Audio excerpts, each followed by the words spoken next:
What's up, everybody, and welcome to Shapes of Gaming, the weekly conversational podcast all about video games that's unedited, unfiltered, and unhinged. I'm one of your hosts, Matt Stinson, Neocharge on PSN, and joining me, as always, my brother in arms for episode number 58, the Retro Gaming Encyclopedia, Bob Harriman, Leon Lionheartley on PSN. What's up, dude? Leroy Jenkins. Kind of feels like that kind of week, that kind of day, right? That's exactly it. Ugh. Also joining us, you know him, you love him. He's a favorite of the show, and he has all of his games 100%ed on his trophy list. Caleb Schiff, AdmiralMerps on PSN. What's up, dude? I heard a rumor that they're making the frogs gay. I don't know what you're talking about. The It Ritual seems you Network. listen to the Ritual Network. Not gonna lie, guys, I got through the first half, and then life took over, and I couldn't hear the second half. So if there was more to the story after in the second half of the cast, then I apologize. But I got that far. That's amazing. Yeah, episode 57 went a little off the rails. Hey, we do warn people it's unhinged. So, yeah. But this is episode 58. You're on here for State of the Draft, and of course, because we love you, and you're pretty much part of the crew. Yay! So, welcome, and happy to have Thank you as you. always. Thank you for having me. What are we drinking, gentlemen. fellas? Yeah. What did you bring a beer this fine evening? Are you talking to me or talking to Bob? Yes. I'm looking at I'll go you. first. I don't know if you can see. I'll go first. This is what I brought based on the news today. Yeah. I didn't do a beer. Beer ain't gonna That checks cut out. it. So for the listeners, it is it's called Whiskey War, and it is it's whiskey. That's not really a surprise. It's pretty good. It is. I don't know what the proof is, though. I probably should know that. Probably like It was 40 a or gift from something. a friend. It's a lot. It's good though. It's got a little bit of a darker, little bit of a bitier flavor for the whiskey lovers in there. It's not peaty or mossy like Scotch tends to do, and bourbon to me is slightly lighter. It's just the taste of it, not the actual feel. But this whiskey is just like basic whiskey. It's just straight whiskey. It's barrel aged. That's it. Like nothing more to it. You got that with the mic. Yes. Yeah, you guys do a cast crack. I don't know what to call this, but are you ready? Cast pop. Yes. Was that too quiet? Ooh. Was it too quiet? Hold on. I don't know if that worked. No. Came through.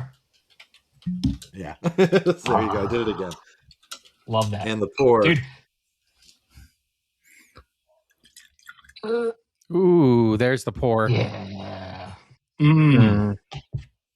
Beautiful. Oh, and I like a good bourbon, and I like good whiskey and Scotch.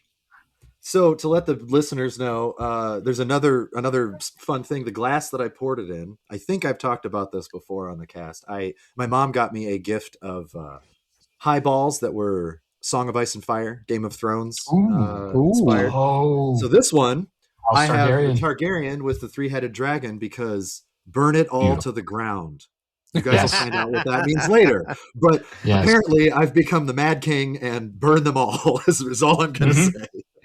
So anyway. I would agree with that. Yes. Because, I'll keep the Tyrion side of things. I'll just drink and know things. Yeah. How do you want to die, Tyrion Lannister? With a belly full of wine and a mouth around my cock. Wiser words ever been spoken? Asking for a friend. I just drink and know things. So, dude, Game of Thrones is classic. Bob, what are you drinking? You got a purple can. You showed me, and I am interested. Yeah, this is one of the very few non-West Coast IPA or Mexican lagers at my favorite store this week. Don't know why, but this is coming from Hopworks Brewery, which apparently is out of Portland, Oregon. This is a Huckleberry, spelled Beary, cream ale. Yeah, and it's got a little, I assume brown bear, but he's purple, right? Holding a fly fishing reel, and what I can only assume is a bass, but this is basically a blackberry cream ale, and you, my friend, are getting one. And Caleb, Excellent. if I saw you anytime soon, I would definitely give you one. I'll pick you up at the airport tomorrow. Okay. Yep. Just fly in. We'll trade some beers. Bring some from Ohio. I'm your Huckleberry. Yeah. Nice. So whiskey, a little bit of Huckleberry ale. You guys have way cooler drinks than me because I am lacking. I haven't been to the liquor store in a while. Planning on going this weekend for 4th of July if there's going to be any fireworks. I don't know. Colorado's on fucking fire right now. Smells like a campfire outside. It's crazy. But I have the Living the Dream Fly Reel Amber. Just a nice, clean amber ale. It's deep in color and perfectly balanced with Colorado root, shoot, malt, and hops. So, Wait, did you say a Queen Amber Ale? No, traditional amber ale. Oh, I don't know what I heard. I was going to ask you what a Queen Yas Amber Queen. Ale was. I have no idea. Yes. But, and we just lost half the people listening. It is definitely. We've already lost them. It's fine. Yeah. It is definitely that kind of week. Oh yeah, you guys! I didn't show you this. It's not that bad on the video. Oh, you got a boo-boo. What happened? I got another fucking story. But I will wait. I'll wait till the story. I was gonna say because we got to do this because I've got a parallel for you. All right, okay. Let's dive right in. Whoa! What happened? I'm pouring my drink. Bob, you first. Whoa! Jeez. Yours looks. What happened there? So about 2 weeks ago, I want to say maybe a week and a half or whatever. My youngest, we went out to the Humane Society to find a cat because theirs had passed away about 6 months ago.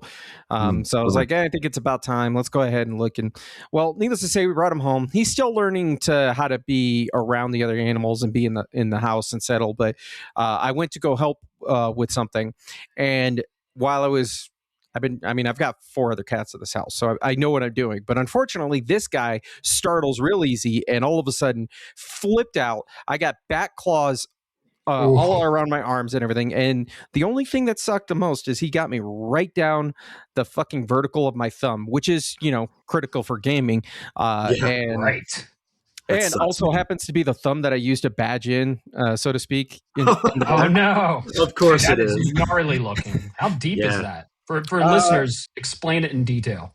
I mean, maybe an 1/8 of an inch deep. Not deep enough to warrant stitches, but deep enough to where I had to have a bandage around it for like 2.5 days straight, from it so it wouldn't start seeping again.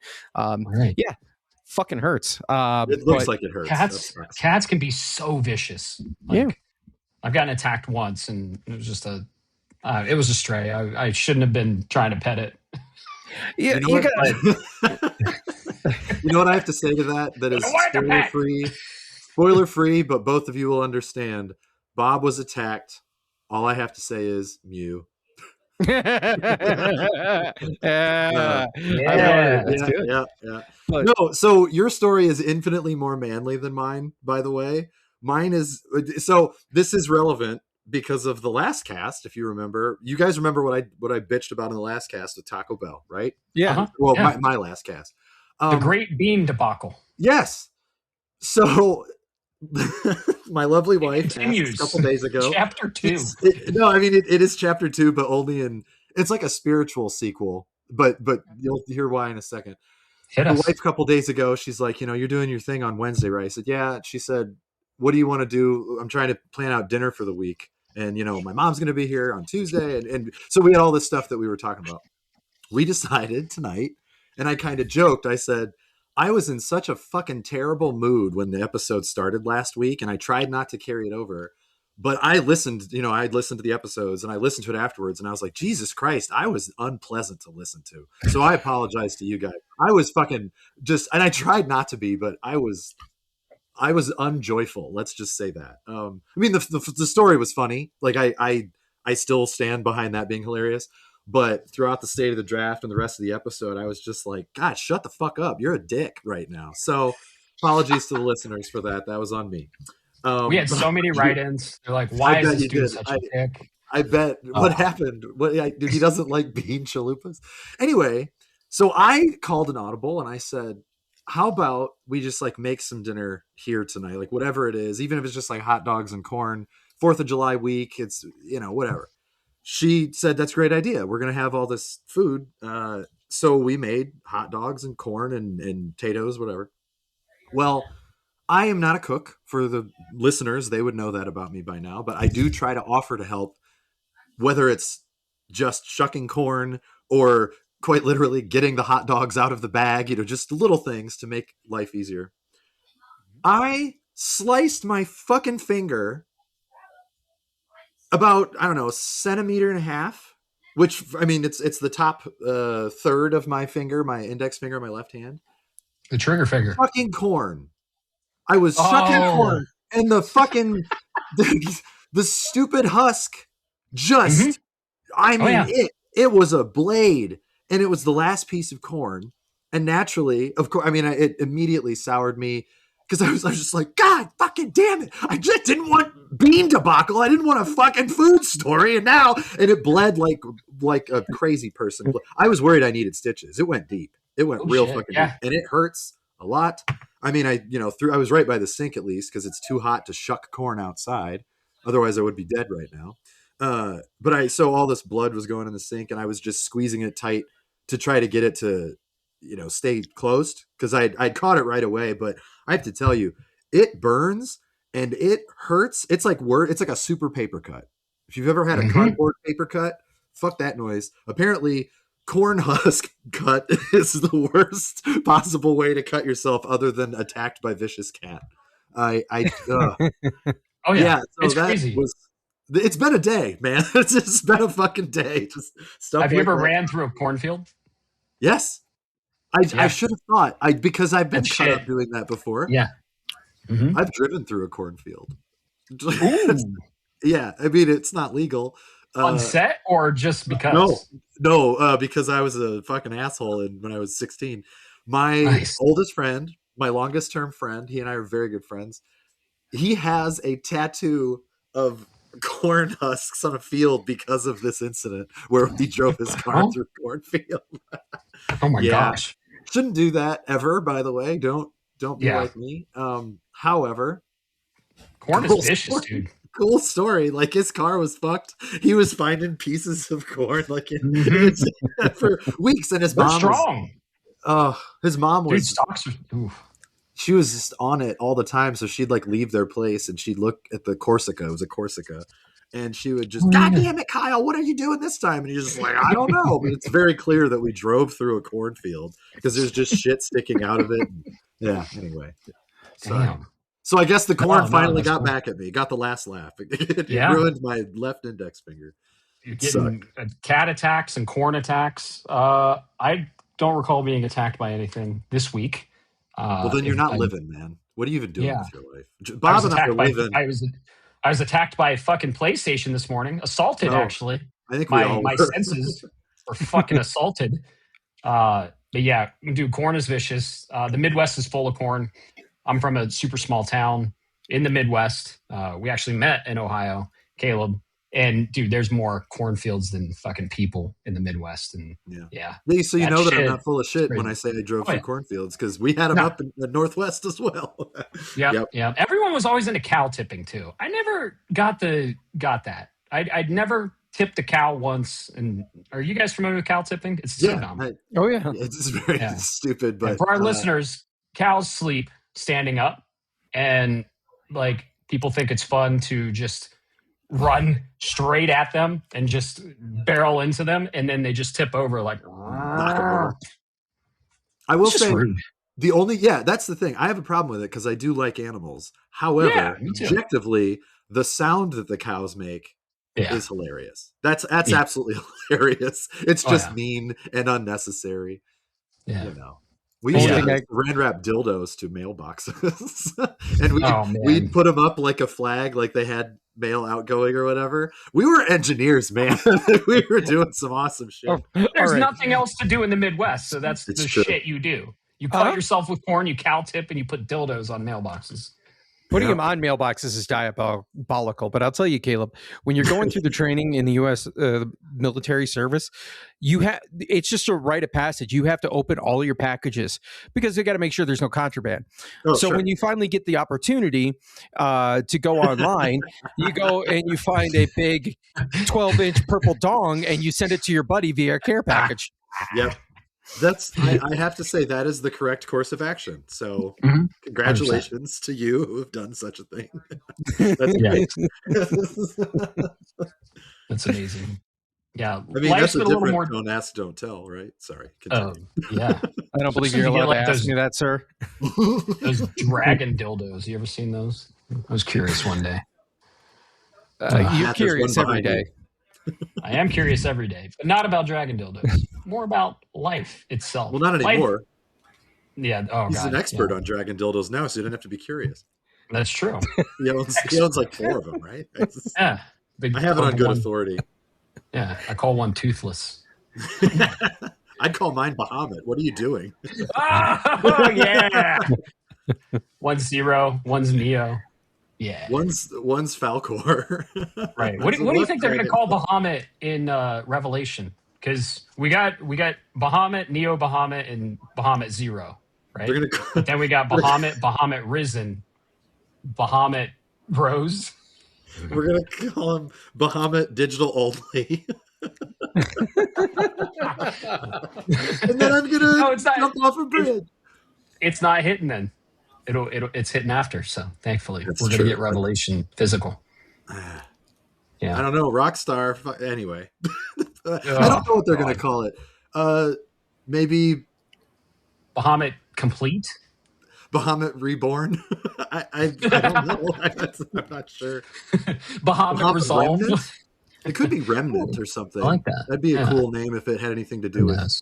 That'd be more like Geostigma shit, but whatever. Right. That's That's not spoiler territory, but it's like who knows territory. No. Maybe it'll just be this is Bahamut. This is a gaming podcast. We talk about cats and corn and dildos. Primarily, we talk about gaming, and we have a community, and we have a Discord. We have social media sites out there somewhere. I don't know, but we have a cool community. We talk about games. We have channels for it. We have the Fantasy Draft channel.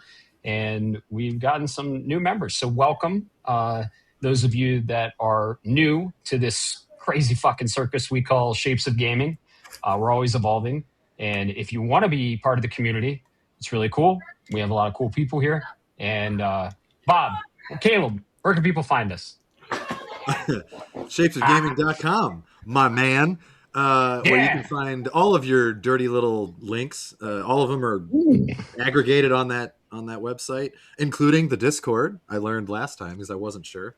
I joined it before it was shapesofgaming.com. So la-di-da. Yes, you are green because we our founders that we if you see people in the Discord and they're green, their name is green. That is because they joined the Discord before episode 1, and no one will ever be green again. That is locked, and we appreciate our first-time fans, our founders, if you will. Green founders, yeah. Yeah, the green founders. That's great.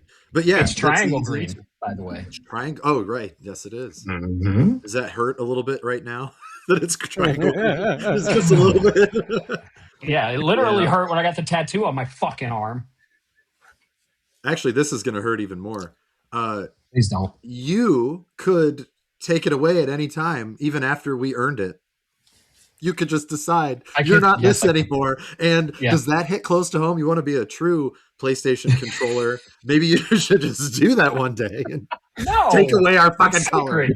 It's sacred. It's sacred, those motherfuckers. Anyway. Yeah. Sorry. So, yes, a Discord and shapesofgaming.com. Yeah. We have it's great. there. It's a great website. You should check it out. Yeah. Exactly. It's not really even a website. It's a fucking redirect to a link tree. Oh yeah. But still. Yeah. It's just hey, we like simplifying things. And yeah, the link tree, it takes you there. You have the link to YouTube, you have the link to the podcast. You can listen to us on any app. We have reviews now. We got 2 reviews, 5.0, 5 stars, perfect reviews. We're a Both of them? perfect Really? podcast right now. Yeah. Thanks, Did you guys dog. get drunk? Did you guys get drunk and review Snakes of Gaming? Is that what did. happened? Yeah, it was Bob and I. I don't think if you're the owner, I don't think you can review probably it if you're not. signed in. Yeah. So, but whoever reviewed us and gave us 5 stars, thank you so much. We really appreciate it. And Yeah, that's great. We That's love awesome. you. Yeah. Was there anything written or is it just the numbers? I don't know. No. We just got 2 5-star reviews, no actual written reviews. If you love the cast or you have some constructive feedback, reach out to us on Discord. We'll have a conversation about that because we're all about conversations. But if you want to review the cast, you can on any podcast app of your choice. I think these particular ones were in the Apple podcast. I haven't really looked at the Spotify one, but we have a lot of stats and analytics. Give me a sec. I'll look. I'll look. A live look. Because I use Excellent. But if you want to leave us a review, a like, and subscribe, it's all free. We're not asking for any money. We're just asking for your time, the most important resource in your life. We would appreciate it. And that helps us reach more people, which then grows the community. It's kind of a win-win. So go do that or don't. We really don't give a fuck. Hey, do what you want. I'm not your father. There are 6 Spotify reviews, and they're all 5 stars. Here, hold up. I can't make it bigger, but can you see right? Yeah. Look at that. Any written ones? I don't know because when I tap on it, it just shows up. It doesn't actually say anything else. But look at that. Look at that. Yeah, that's cool. Look at us. Actually, no, it says Caleb should quit.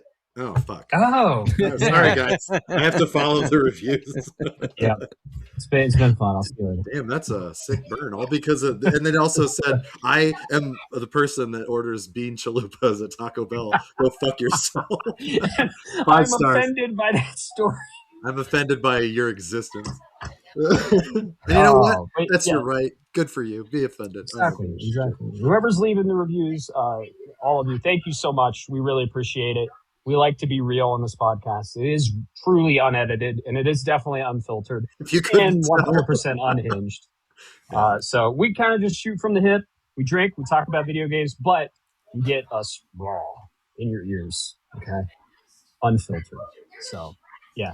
Thank you so much. And if you're part of the community, thank you. If you aren't part of the community, go to shapesofgaming.com. Check us out. Leave us a review.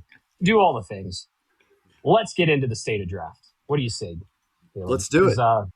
Yeah, we have a draft that you can also see on Discord in Fantasy Critic, the channel, and you can follow along. And Caleb's going to tell you all about what the draft is real quick and the current standings because it's that time of month. It's July 1st. We're recording on July 1st. This goes live July 3rd. So, Caleb, take it away. State of the draft. All right. So, what is the draft and why do we do it? Well, some of us ask ourselves that more and more every day based on reviewers and the bullshit they've been pulling this year.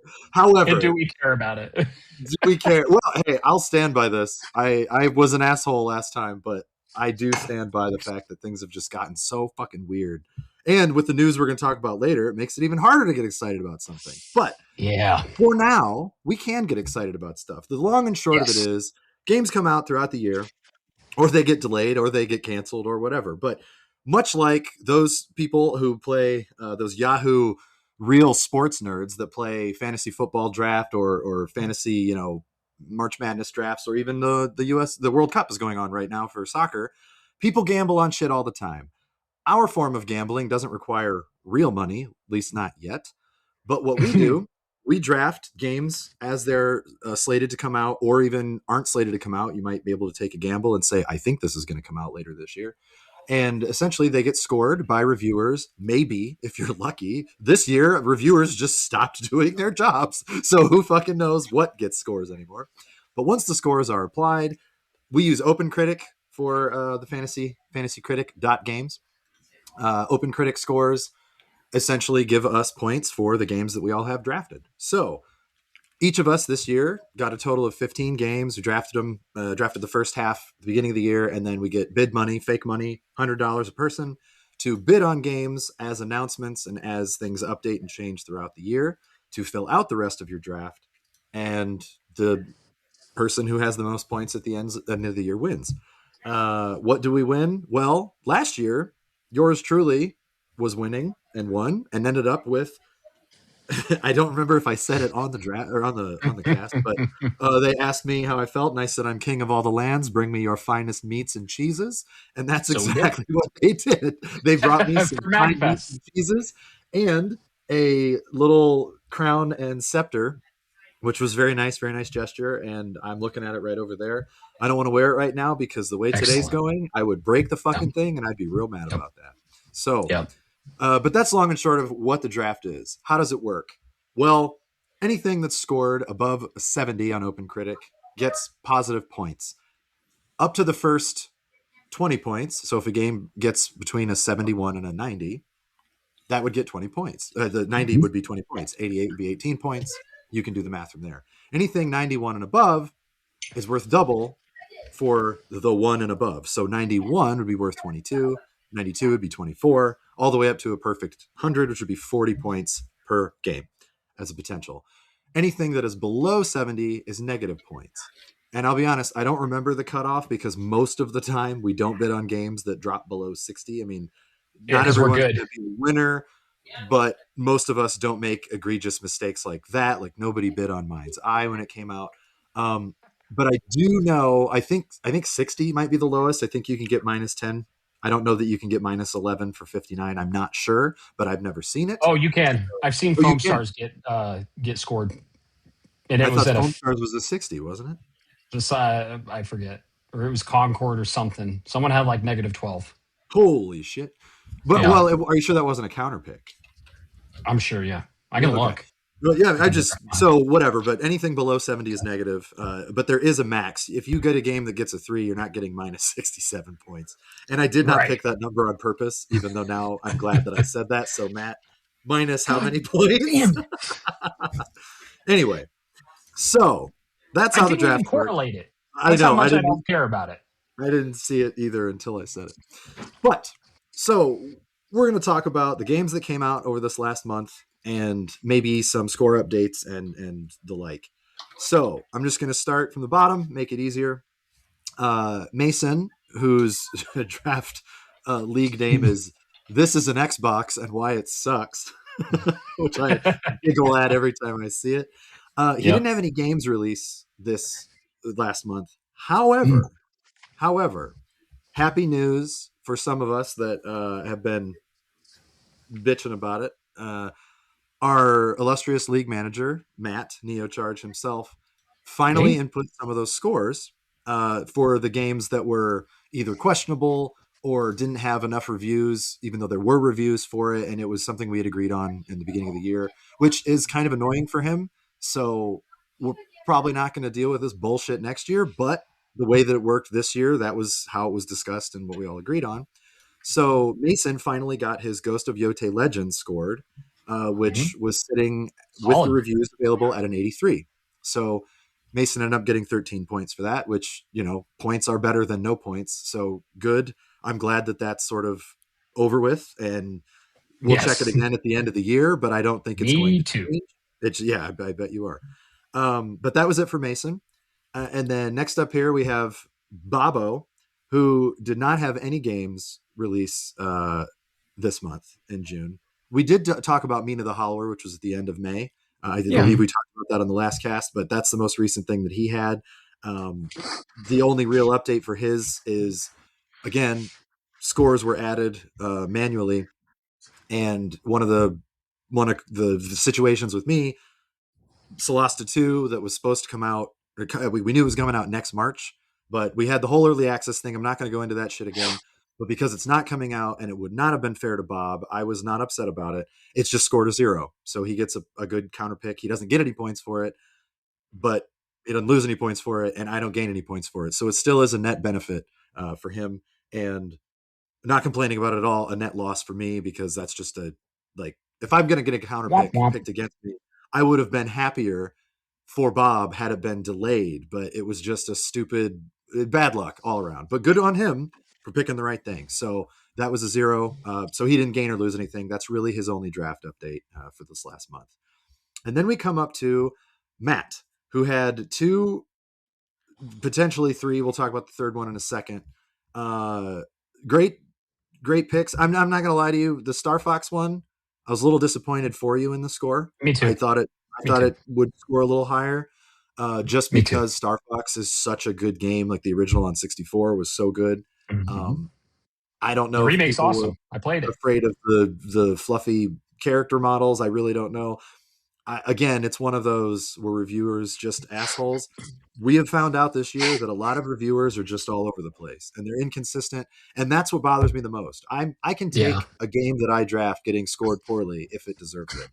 It's when it doesn't deserve it that it bothers me more, and that bothers me for my competitors too. We talked about it before. I thought Neo was underscored. I thought a lot of things this year were underscored, and I have not actually played the final version of Star Fox for the Switch 2. However, I did play the demo. The demo rocked. I thought that game was going to be more like an 85 or an 86 at lowest. That's what I was thinking. Yeah, and it's still good though. It's still at an 83, which is good. And you were able to pick it up when it was a rumor. So I mean, it cost you like $16, I think, which wasn't horrible.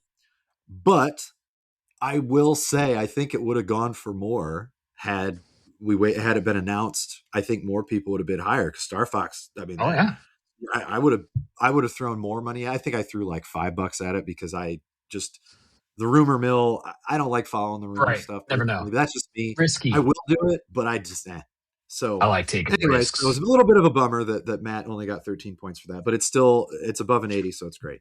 The next game that Matt also got to release that I'll just tell you this, the spoiler-free version, the 3 of us have had a great time. We all finished it, was 100%. The Adventures of Elliot, the Millennium Tales. And that came out, I believe, June 18th through the 18th and 19th. So just a couple weeks ago. And that game scored an 82, which got him 12 points. I will tell you, I mean, not that you're not here for my opinion on these games, but I do think that's lower than it deserves. We can talk about it later. There's some issues, whatever. Game's still awesome though. It's an awesome fucking game. At least it was above an 80. If it was going to drop below an 80, that would be criminal. That would be actual. I'm not mad at anything that hits above an 80. So any double-digit points, I'm cool with. For sure, but that game was good. So it's just like, I think it's underscored as well. It was a sleeper hit. Sleeper to the masses. I mean, we all bought it. We were all there day one because we knew that we were going to love it. Yeah. But anyway, so that's those are Matt's drops this month. So netted him 25 points total. And this one I'm going to talk about because it doesn't come out till tomorrow, technically. So we could talk about it on the next State of the Draft. However, it's already gotten a score. It hasn't applied yet to his point value, but Rhythm Heaven Groove, which is a pretty big hit. It seems it's sitting at an 84 right now, which is great. So the good news is the other Rhythm Heaven games, they've scored fine. I thought this game, just based on the trailer alone, I was like, it should be like an 81. So you got a few bonus points for where the games that didn't do as well. So it kind of evens out. An 84 is nothing to sneeze at. That's great. Good for you on that one. That didn't cost you that much. So excellent. I'm happy with it. Now, updating for me, yours truly. Oh, I forgot to say the other league names. I'm sorry. Let me just go back for a second. So Bob's league is Super Earth Embassy, and Matt's league is Final Nova. So mine, which is I just want to make donuts because I'm an adult. As I said earlier. Where is that from? Is that from a specific thing? It is from a story. It is a story that this cast episode does not have time for, but it's great. It was a high school story. If you ask me next time, I will be able to tell you. But it's a good one because it's fucking stupid, but it's great. But anyway, so Matt had added the points manually for some of the things, and my Slay the Spire 2 was, as we agreed upon, the aggregate score based on the few reviews that did come out. It actually did pretty well. It was a 91. The scores, funnily enough, it was a 93.5, and then 2 of those reviews are just scrubbed from the internet. It's not worth fighting over. Like, fuck it. The fact that it's getting scored at all because of a dumb misunderstanding that was nobody's fault. It was nobody's fault. This is great. So 91, I got 22 points for that. Yay. The Solasta, as I told you about, 0 points because of that. It's not coming out and there's no reviews. Whatever, fine. Now the other one that came out, because we were going to talk about the bids that went through, but because this was a game that I bid on and it came through, but reviewers aren't doing their jobs. Deltarune Chapter 5 has not gotten fucking reviews, which is crazy because Deltarune's chapters 1, 2, 3, and 4 did. I don't know if people just quit writing review. I don't know what's going on, but it's out. And the only review that I've been able to find about it that is scored, because that's the thing, there are a few reviews, but they just are unscored and they're not on OpenCritic, at least as of yesterday. I didn't say. They sounded like they were good reviews, but who fucking knows? Because they didn't score them. Whatever. Am I gonna have to manually score another one? I don't know. Well, what happens when there are no reviews on OpenCritic, but the only reviews we have are elsewhere? I don't really know what to do. And luckily for you, I really don't care that much. And I'm not trying to be negative again, but I'm telling you, like, I'm more upset that it's just like the bare minimum that these guys have to do. Like, it was bad enough when they're under-reviewing, underscoring things, or overscoring shit that's just like, what?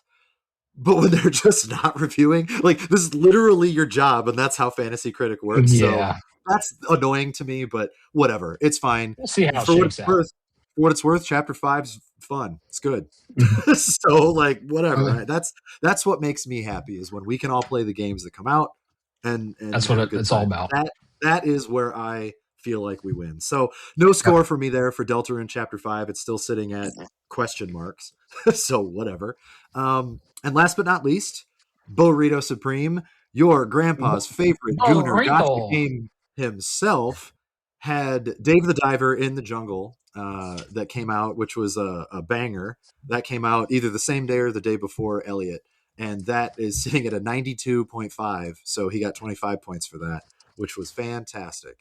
For those of you that listened to our draft episode, I almost drafted that and then waited one turn because Bo was right after me and he picked it up and I was like, motherfucker. And then when it got scored, I was like, oh, damn, I made a mistake. That's okay. Again, I don't really care. That's fine. I'm so glad that Dave the Diver 2 or Dave the Diver's Into the Jungle did well. That's awesome. It's so good. I have not played that yet. Have either of you played the expansion to Dave the Diver? No, I was waiting for Doom. Thought it worth it. Yeah, well, totally. I didn't know if you guys. I've been balls deep in Elliot. Yeah. Okay. Well, we got a lot to talk about there. But that brings us to the pickups throughout this past. I mean, it was Summer Game Fest, so there were a lot of things, a lot of action. Mason didn't have any money, so he didn't get anything, and I don't know whether he would have bid anyway. I mean, he's got a pretty set roster here, so I think he bid on something, but he knew with like $4 it wasn't going to happen. Let me just go instead of by person, because since Mason didn't do it, like I can just skip him. But let's go back to let's do June 6th. So. Because Summer Game Fest was technically started, I will say, with Sony's State of Play on which I believe is June 2nd. I'm counting that as starting. Summer Game Fest proper, the main showcase there, was Friday night, my birthday. Great show. You guys talked about it, in great detail. You talked about all that, and it was great. But the Xbox showcase and the Nintendo showcase hadn't happened yet.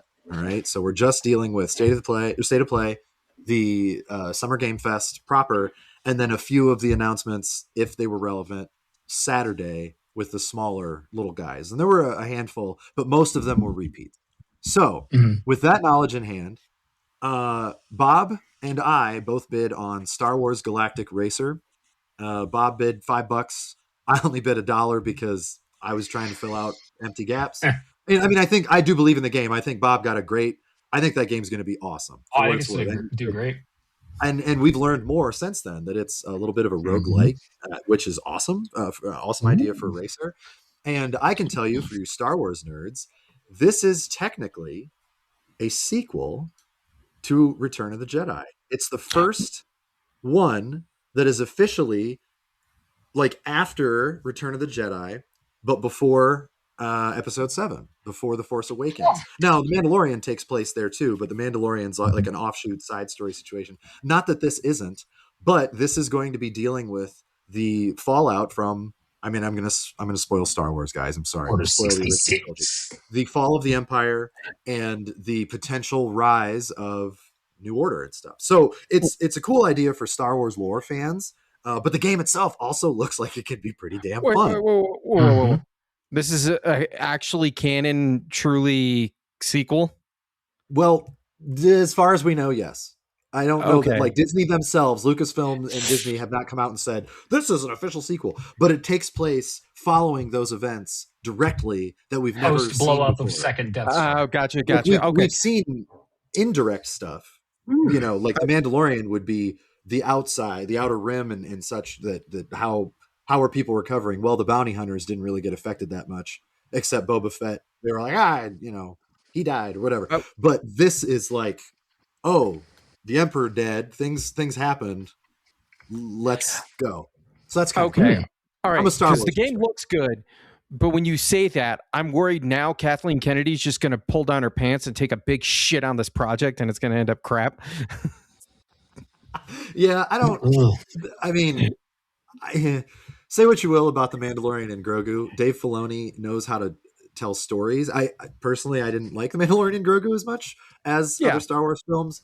However, I'm gonna watch some of the best episodes of anything Star Wars have been written and created by that man. Whether it's Star Wars Rebels, Mandalorian season 1 was peak. Some of the Clone Wars stuff, and even the Bad Batch is actually very good. So I do trust Dave Filoni to right the ship a little bit, even if Mandalorian and Grogu was like a very safe movie.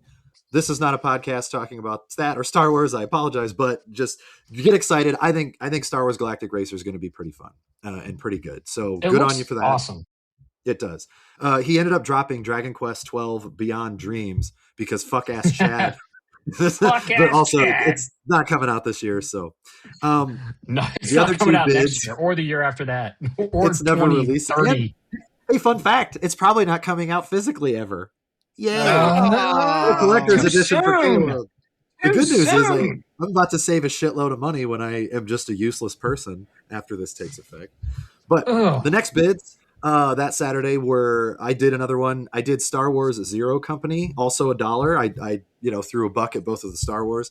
For those that don't know, Star Wars Zero Company is made by the same people that did XCOM, and it is that kind of turn-based, probably super difficult. I eat that shit up. Do I think the game is going to score well? Not necessarily, but again, I needed to fill out my roster. I thought it looked good enough. I think the creators that do XCOM make awesome games. So there's a chance that thing will slap real fucking hard. I think if anything holds it back, it'll be the Star Wars IP. They might not be able to do the cool shit that they want to do because Disney would be like, you can't behead people with lightsabers. And I feel like you need that in an XCOM type game with Star Wars. So whatever, I'm not going to be upset however it does. It looks like it's going to be fun enough, whatever. Gotcha. The next bid, it was your grandpa's favorite Gunnar Gotcha game. Bo Rita Supreme got Call of Duty Modern Warfare 2. He also bid $1. Whatever. I mean, it's Call of Duty. It could be great. It could be terrible. I do think the Modern Warfare series is better than the standalone series. It's probably going to hit. It was a good pickup. I've only played the original 1 and 2, Modern Warfare 1 and 2, and then the remake of 1 was given to me as a Christmas present. So I did play it because I was like, it's free. And they're good. They're good games if you like that sort of thing. I don't care enough about Modern Warfare or Call of Duty to continue. Again, I hope it does well for Bo. I hope it does well for the gaming industry. That's all I care about. So good pickup, especially for $1. I think you're going to be fine. Then, and this is where I feel like Bob wants to just let loose. We'll get there in a moment. Next week, we had the Xbox showcase on Sunday. We had the Nintendo Direct.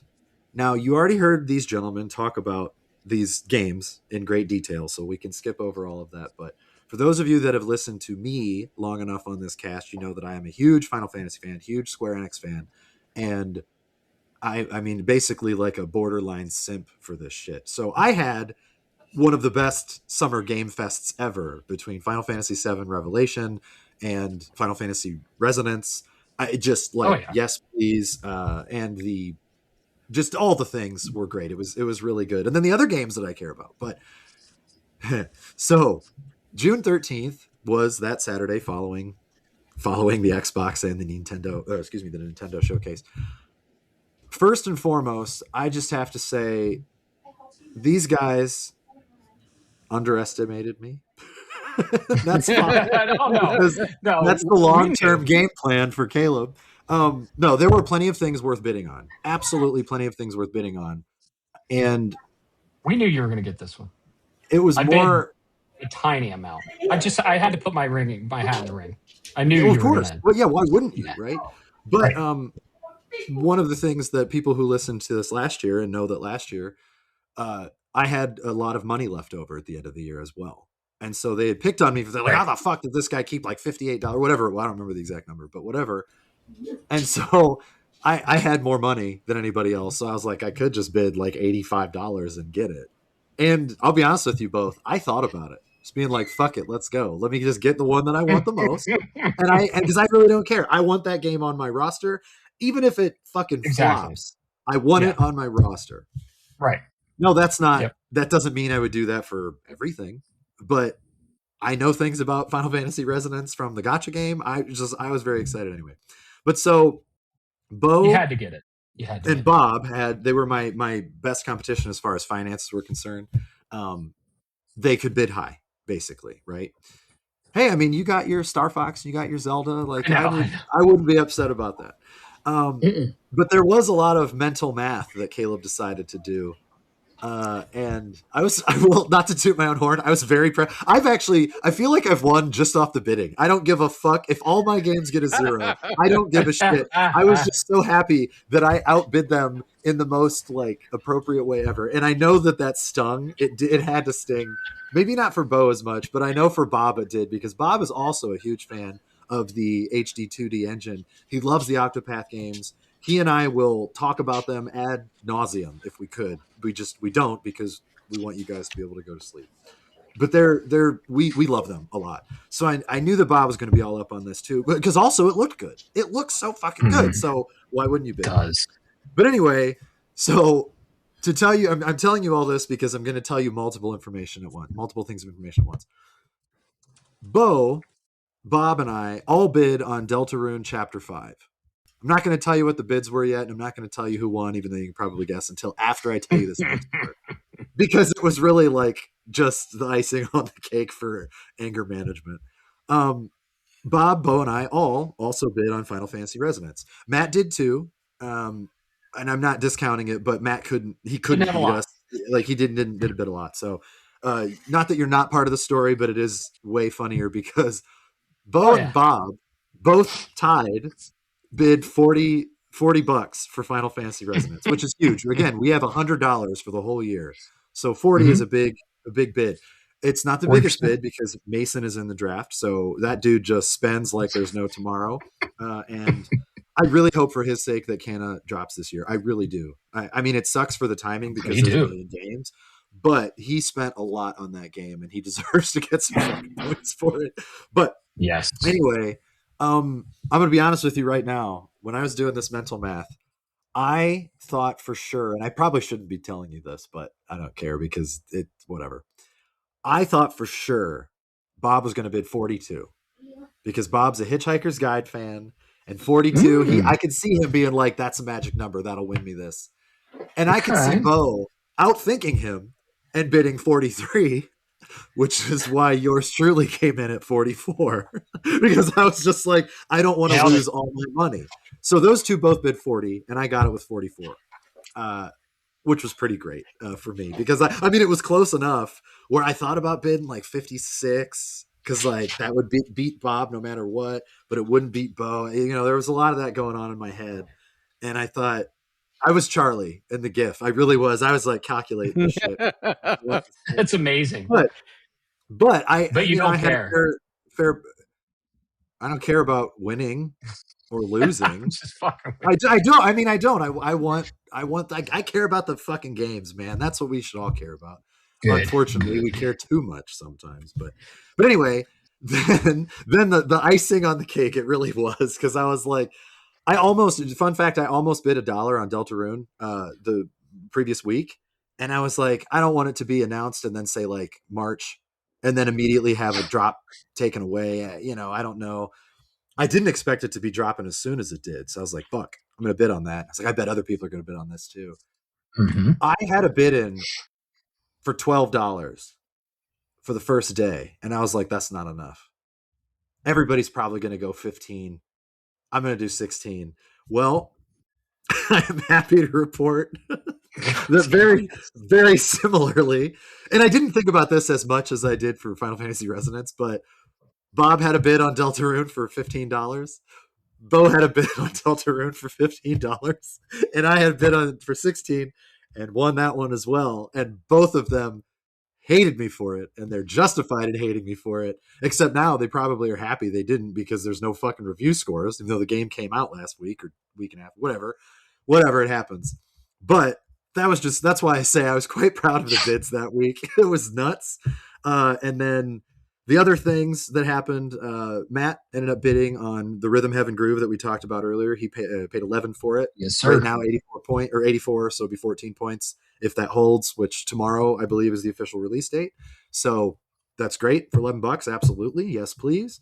And then Bo ended up doing two other bids. He bid on Densha Attack again, which he'd had it originally. I believe he had it, not somebody else, and then ended up dropping it. We think the game looks good, right? I think it looks good, but Yeah. he ended up. Bo was playing the demo over here when he brought his Switch over, and we were playing Star Fox. It looks crazy good. It's like Tony Hawk with trains. Yeah, it sounds awesome. It really does. It's crazy. It's great. It looks real addictive. He was able to get it back, but he had to drop Blighted. But he only paid $1 to get Densha Attack back, so no real big loss him dropping it before. And then he bid on Valor Mortis. He bid $5, and he ended up getting that, which I believe, Bob, I think you had Valor Mortis originally, right? Yeah, I think that was in my actual original draft lineup. Yeah, I do think that was like your 5th or 6th draft pick, if memory serves. But you have a great draft, so I wouldn't be upset about the Valor Mortis thing. And then the other thing that Bo had to do, which I know made his direct competitor Bob pretty happy about, he had to drop Persona 4 Revival, and he had to drop Tomb Raider because they were both at the earliest next year. So those were 2 of his 3 super drops that he had to use, which I believe was his final one, right? He doesn't have any more, I believe. Correct. He is out. Yep. So if any of his other games, he has to be very careful on his draft is basically the point. Because if any of them get delayed, I mean, you can't do anything with them. So whatever. Right. But his is pretty settled too, and he's got a fair amount of cash, so I think he'll be fine. The last few things, and these will go a lot quicker. The following week, the week of June 20th, Bob ended up picking up some fucking bullshit again, because I don't understand this. I was pissed off about the Final Fantasy Deltarune situation. Yeah, that was a jaded pickup. Yeah, I mean, but it's just, I mean, I'm glad you got it. Great, good for you. But it's like, how is that? It should be a re-release. I just don't understand it. But that's just me. It's bullshit. So It's talk about the rules next year. But he ended up bidding $7 on Xenoblade Chronicles 2, the Nintendo Switch 2 edition. Do you guys remember when that game came out? Yeah, me too. Years ago. It's the same fucking game. However, counterpoint, I'm really excited because it looks good. Bob's playing Xenoblade Chronicles 1's new edition, and I love Xenoblade as well. Super thrilled that they're getting released. I love that these are coming out. Again, that's what makes me happy. But objectively, the fact that you could even bid on this is fucking trash. So whatever. You had to drop Hollow Knight, Silk Song's DLC, Sea of Sorrow, because we both know that's coming out in 2035. If it comes out at all. On physical. The next, on physical only, but it won't be for any consoles. They'll just release it on vinyl, and nobody can play it. So the other bid that Bob got was $3. He had to drop Clockwork Revolution because that got pushed. And he ended up picking up Dragon Quest Monsters: The Withered World. Then Bo ended up bidding $6 on End of Abyss, which I think that comes out in October. Yeah, So it's this actually scary. looks really cool. Bo It does was look cool. literally showing me it. It's made by some of the developers of Little Nightmares, and Bo was showing me it, and I was like, "Oh!" And he was like, "And guess what? It's a Metroidvania." And I was like, "Buy!" And I literally bought it. It's co-op, and Bo and I are going to be playing it. So That's cool. yeah, So in it's October, whenever it comes didn't out, even good know for you. about it. Yeah, so It looks does. It cool. looks good. I'll be honest too. When he bid on it, I said, "What the fuck is this?" And I looked it up Right. afterwards. Like, oh, this looks like it could be pretty good. So Yeah, good like for an him on picking that isometric up. survival horror shooter. Yeah.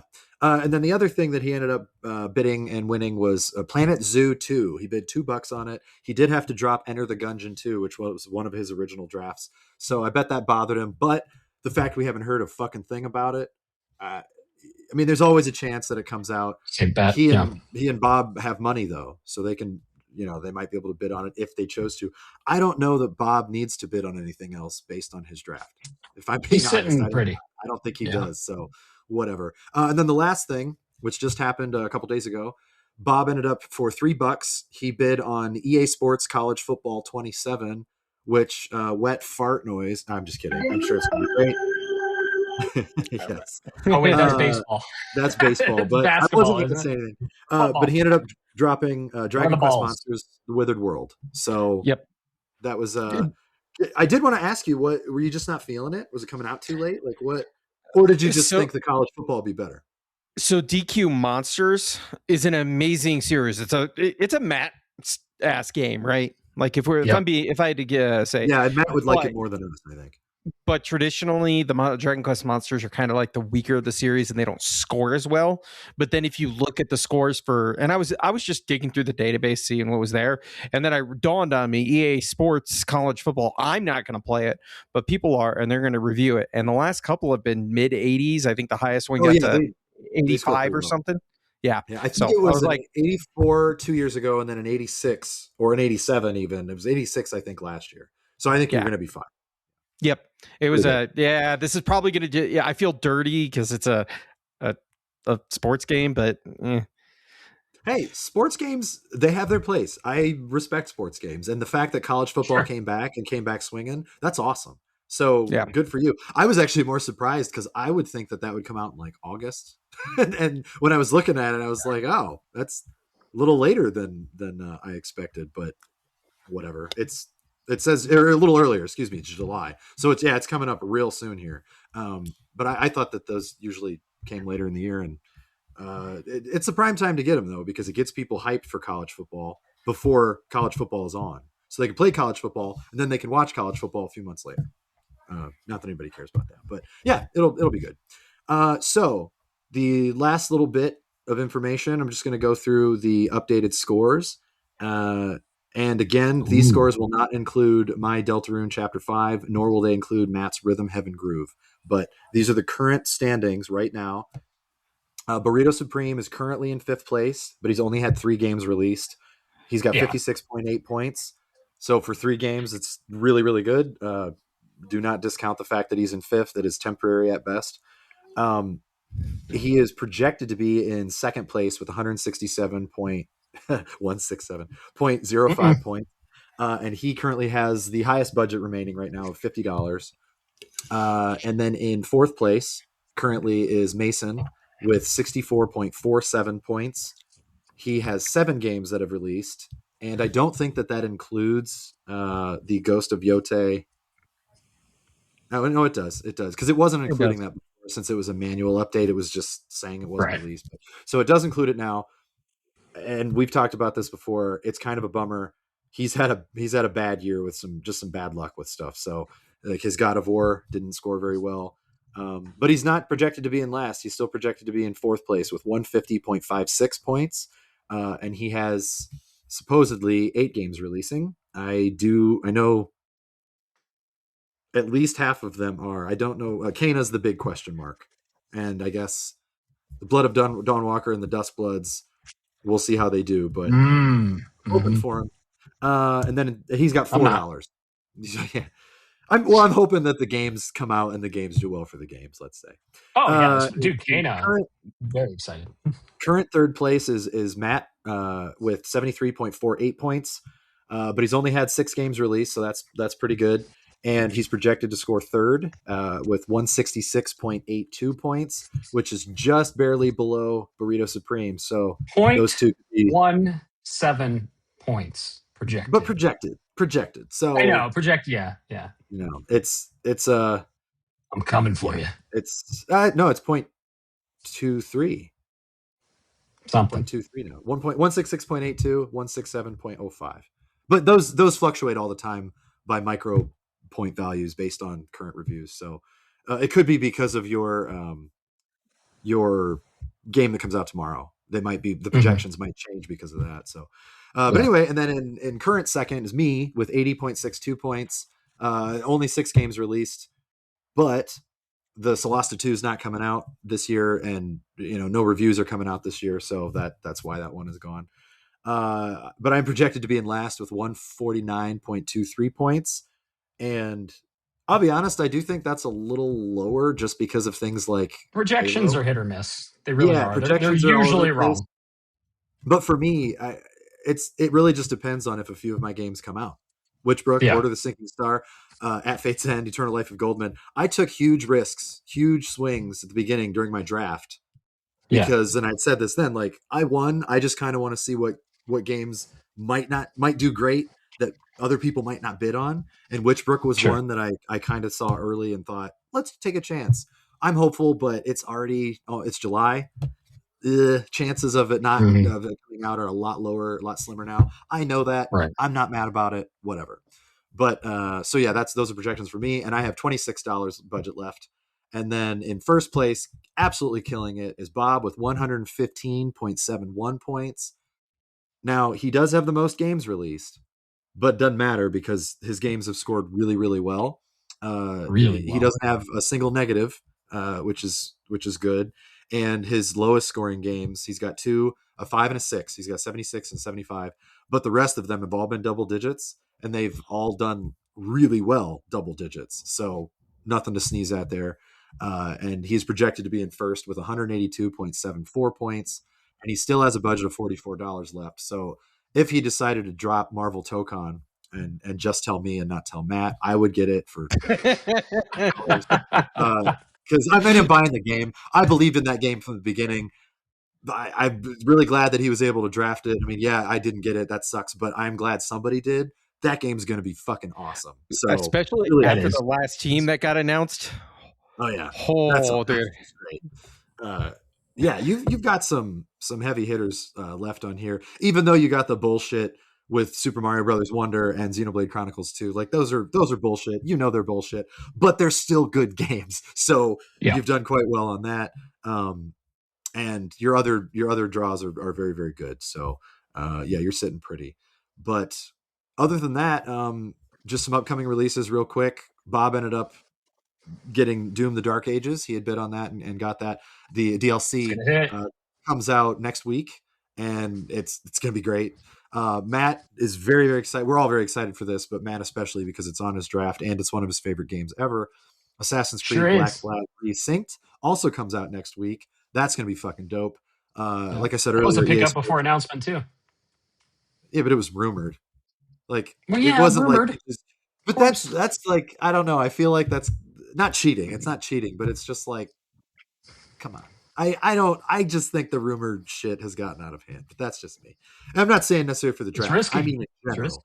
I just mean in general. The rumor mill is kind of annoying to me, but most of the time it's bad news. But you should be because it looks great. It's going to do really well. I'm going to have a pirate Sports College Football 27 comes out the same day as Black Flag Resynced. So Bob has to buy it. Those are the draft rules. He has to buy it and play it. Yep. And platinum it. Yep. And then a week after that is when Dench Attack comes out for Bo. And Bo also picked up Splatoon Raiders, which just got a direct, I believe, Monday. That looks great. Single player Splatoon. I think it's going to be a winner. And then I'm super excited for the game to come out just in general. Galo Campaign Evolved comes out July 28th. And if you were pre-ordered, I think you get it 5 days early. I think it's the 23rd or something like that. So For those of you We're that all don't playing it know, on regular launch. that not on the original, or not on the. I don't know if you guys talked about Galo on the cast. The name. If you're not on the internet, you're not seeing. Oh People yeah, are really upset. yeah. Was that on the second half of the cast last week? Maybe Yeah, that's yeah. I haven't heard it yet. I So think yeah, so. that's why I called it Galo. It's I'm not picking on the gay community. If anything, I'm gonna own it. I'm gonna if they would let me be a It rainbow makes it chief, better. I'd fucking do it. I'll be a rainbow chief. We have a pride rainbow on our front door. Everybody who comes to our door probably thinks we're a gay bearded couple, which is hilarious. But whatever. Excellent. And We're gonna then play it. We're loving it. And we're gonna stream it on the Shapes. last thing at And the end of the month is July 30th. Just real quick, July 30th is Xenoblade Chronicles 2, Bob's Bullshit. That's the subtitle of Xenoblade Chronicles 2, Bob's Bullshit. That comes out. bullshit. So July is a really really packed month for releases that not only score well, but ones we're excited for, like genuinely excited for. So anyway, what were you were going to say about us playing it and streaming it? Oh yeah, no, we're all excited for Halo, Bo included, and we're going to do a 4-person lasso. So legendary all skulls on. I do want to ask about the logistics here, because do we know if the skulls are in the same place? Yeah, we don't know. We'll figure it out. Like, we're gonna have to get all the skulls first to be able to do a lasso run. But I'm looking forward to playing it in general. I mean, just on a personal note, Halo is, I think it's actually my favorite shooter ever. And I'm not big into shooters, I'll admit, but it's actually a tie between, or a toss up between that and the original PC Wolfenstein. I love the original Wolfenstein. I fucking love it. Maybe it's because you kill Nazis in it. I don't know, but I love Wolfenstein. But Halo to me is actually what made, like, they brought really good science fiction, really, really top tier production value, and Bungie is the best when it comes to shooting mechanics. I'm convinced. That's not a slight against Call of Duty people. It's not. It's just a different style. I think Halo is one of the best shooters ever made.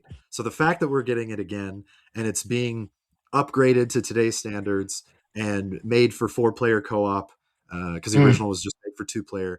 I really, even if the game doesn't score well, if the game scored a fucking 50, I would be buying it and playing it, and I would love every second of it, because I love Halo so much. So it looks great. Cool I'm super excited. Even though it's kind of weird. Seeing Master Chief in a blue case is kind of weird. Not a green case. This is weird. Last time we see it. Yeah, it is the last time we see it, unfortunately. But I'm glad you guys are getting it. I'm glad that we're gonna enjoy it together. I personally can't wait for Matt to run in front of all of us and just die right away. And then the rest of us will if Neo 3 is anything to go off of, Bob knows, Bo knows. We all know steps. I was like, check this shit out. I was gonna dodge all the arrows, and I just got brutally murdered. Fucking great. I'm gonna throw a sticky bomb. It's gonna stick to the floor and blow me up. I can't wait. I'm gonna throw the sticky bomb on you and say, run. And he's going to say, why'd you do that? And all three of us are going to be in the back. And we're going to say, get the fuck out of the way. But yeah, I'm genuinely looking forward to that. I think that's going to be a good time. So you guys should tune in if you're bored. And if you're not bored, if you want to see us be buffoons in Halo. I'm actually curious if I still got it. I think I talked about this before. I won some Halo tournaments in my day. And I want to know if it's going to feel right. I want to know if those grenades are going to feel good. I want to know if the pistol's going to feel right. Those are very important to me. I trust the team doing it. But at the very least, I get to play with my friends. It's going to be fun. So let's Twitch.tv/Shapes of Gaming. We're all going to be on there. It's going to be a blast. Drinking some Mountain Dew, eating some pizza. Not while you're gaming. It's going to be pizza either after or before. We don't eat pizza while we game. That's the controllers. Can't touch the controllers. Though, if Bob doesn't do as well as he thinks he will, we can just blame it on his cat injury, because you never know. Maybe his aiming will be off, or his movement will be off because it's his left thumb. Yeah, mine will be. Oh fuck! What was left trigger in the original game? I thought right was grenades, right? Yeah. Special, like Oh, it's Aim. it's aiming down the sight. Yeah. So if my aim fucking sucks, it'll be because my corn accident just destroyed my left index. Because of the corn, guys. It is the fucking corn. How many assholes do we have in this squad? Right. 4. Legendary first-person shooter. My favorite's Destiny, which is a spiritual successor to Halo. Yeah. So And we had a great Bungie time. does. We had a great time on Destiny too. Rest in peace. Yeah. I mean, the reason that I love Destiny so much was because of Halo. I said, I know what these guys can do with science fiction. I can't wait for them to marry fantasy to it. And the only reason that Destiny doesn't take the top slot, because the game was fantastic. What we got, the good stuff we got was great. But when I'm objectively looking at it and thinking, I can't fucking play it now, like the way I can play Halo now by myself if I want, with my friends if I want, it is the complete package. And Destiny being like a service type thing, it just loses a few points there, but phenomenal experience. And real quick before the end of the state of the draft, because I know we want to move on, but I touched on this slightly earlier, and I don't want you guys to comment until I'm done. So just give me a minute. I commented on this in the beginning of the episode where I was listening to myself on the last state of the draft episode where I was like, God damn it, I was a fucking jerk. Just to touch on the draft a little bit and my personal opinions aside and stuff. When I say things like I don't care. I didn't mean that I don't care. It's fun to play with my friends. Okay. But I want to say this on here to make it like publicly known for the listeners. Cause I could see if you're a listener and you listen to that episode, you might think that it's like bad mouthing the draft. And that's not it at all. I wanted to come out and say, it's kind of apologize to you guys too, cause it is your podcast. And after listening to it and thinking to myself, oh, that wasn't handled well, right? My feelings haven't changed. Like I said before, I really do enjoy just the games. The games are the most important part of it to me. And part of when I say I get really fed up with reviewers and stuff with the draft, it's not when games don't score well if they deserve it, or they score too well if they don't deserve it, as much as when a new game is announced, I hate immediately thinking, I wonder what's going to score. And so I tend to sort of bark back a little bit. And a lot of games were just announced or about to be announced in the last episode. So I was a little uncool about it. So I do apologize to listeners, and I apologize to both of you because it, just not cool of me, and I will own that. But I genuinely don't care if I win or lose. I'm glad I won one. I got one. That's all I really care about. And I want you. I mean, if I won again, cool. But if I lose, I'm not going to be a whiny bitch about it. I might be a whiny bitch about Bob Xenoblade bullshit, but that's the different thing. I would pick on him even if I wasn't in the draft. That's just a way that I would be. But so I wanted to put it out there and just make it an official thing on your episode while you guys could hear. What'd you say? I said, whoa. Oh, well, but yeah, I mean, because it is official, recorded. But it was, on the record. It was like, yeah, okay, that was kind of shitty. So I don't mean to badmouth it. If you're excited about watching the draft and you're excited about stuff we talk about on here, that's fucking awesome. I love that. Don't take any negativity that I might have about, I don't care if it scores well, because it's just, I want games to do well. That's it. I just want games to do well. I want the industry to do well. And right now, the last couple of years have been real rough. We've had some awesome fucking games. Like, we're lucky as gamers that we have these games now. But we keep getting saddled with this bullshit news that is just depressing as all fuck. So when I also have this, that didn't get scored, or there's this bummer, it's just like another part of the negative when I want to focus on the positive. I want all these games I would love if everybody's game scored a fucking 100, even if mine didn't. I would love that. I'll get dead last if the games score well and we have fun playing them, because that to me is more important than anything else. But I do know that you guys absolutely, you love the draft. I know, Matt, this means a lot to you. So I wanted to apologize to you directly, because I was just, it could rub people the wrong way. So, well, thanks, buddy. Anyway. We really appreciate that. And we love you being part of the draft. And consider you like a lifer on the draft. You're not going anywhere, so. I mean, I don't know. I might not be able to afford it next year. If there's money, right? Well, you guys, you don't even know. I've had some house shit. Like, we won't even get into that. But, yeah. Oh man, you don't even know. Fucking sucks. We really appreciate that. Thank you. Not needed. Totally might have been a misunderstanding, but all good. And we love you. We love you on the cast, and we appreciate you doing the State of the Draft. And we are getting down to it. We're halfway through the year, and this is where things start narrowing down. And the later half of the year is pretty exciting, where I mean, things start falling into place. So it's going to be a very exciting. Unless you're Bob and you basically already have it in the end zone, and that's fine. Like, good for him. He's got a hell of a year. That's true. My exciting part is I'm playing. I looked the other day. I don't remember the number now. I think this year I'm playing like somewhere around 80% of all of our drafted games, which is fucking. If you think about that, if there are, what would that be? 15 times 5, just 75 games coming out, and I'm playing like 80% of them, or at least I plan to. That's crazy. Some of them won't take as much time. You know, you've got the shorter ones, but that's awesome. We know how to draft games. we know how to pick games. Like, that's really exciting. Even the ones that haven't scored as well, we like them. You know, like Saint Slayer. You guys dug Saint Slayer. It's probably underscored, quite frankly. But that's kind of where I get a little, butthurt about it. It's not towards you guys or the draft itself being what it is. It's just like, come on, man. Come on. Right. The fucking guy who keeps reviewing shit like 5s and 6s and he just doesn't know shit about fuck. That guy. Come on, man. That's really it.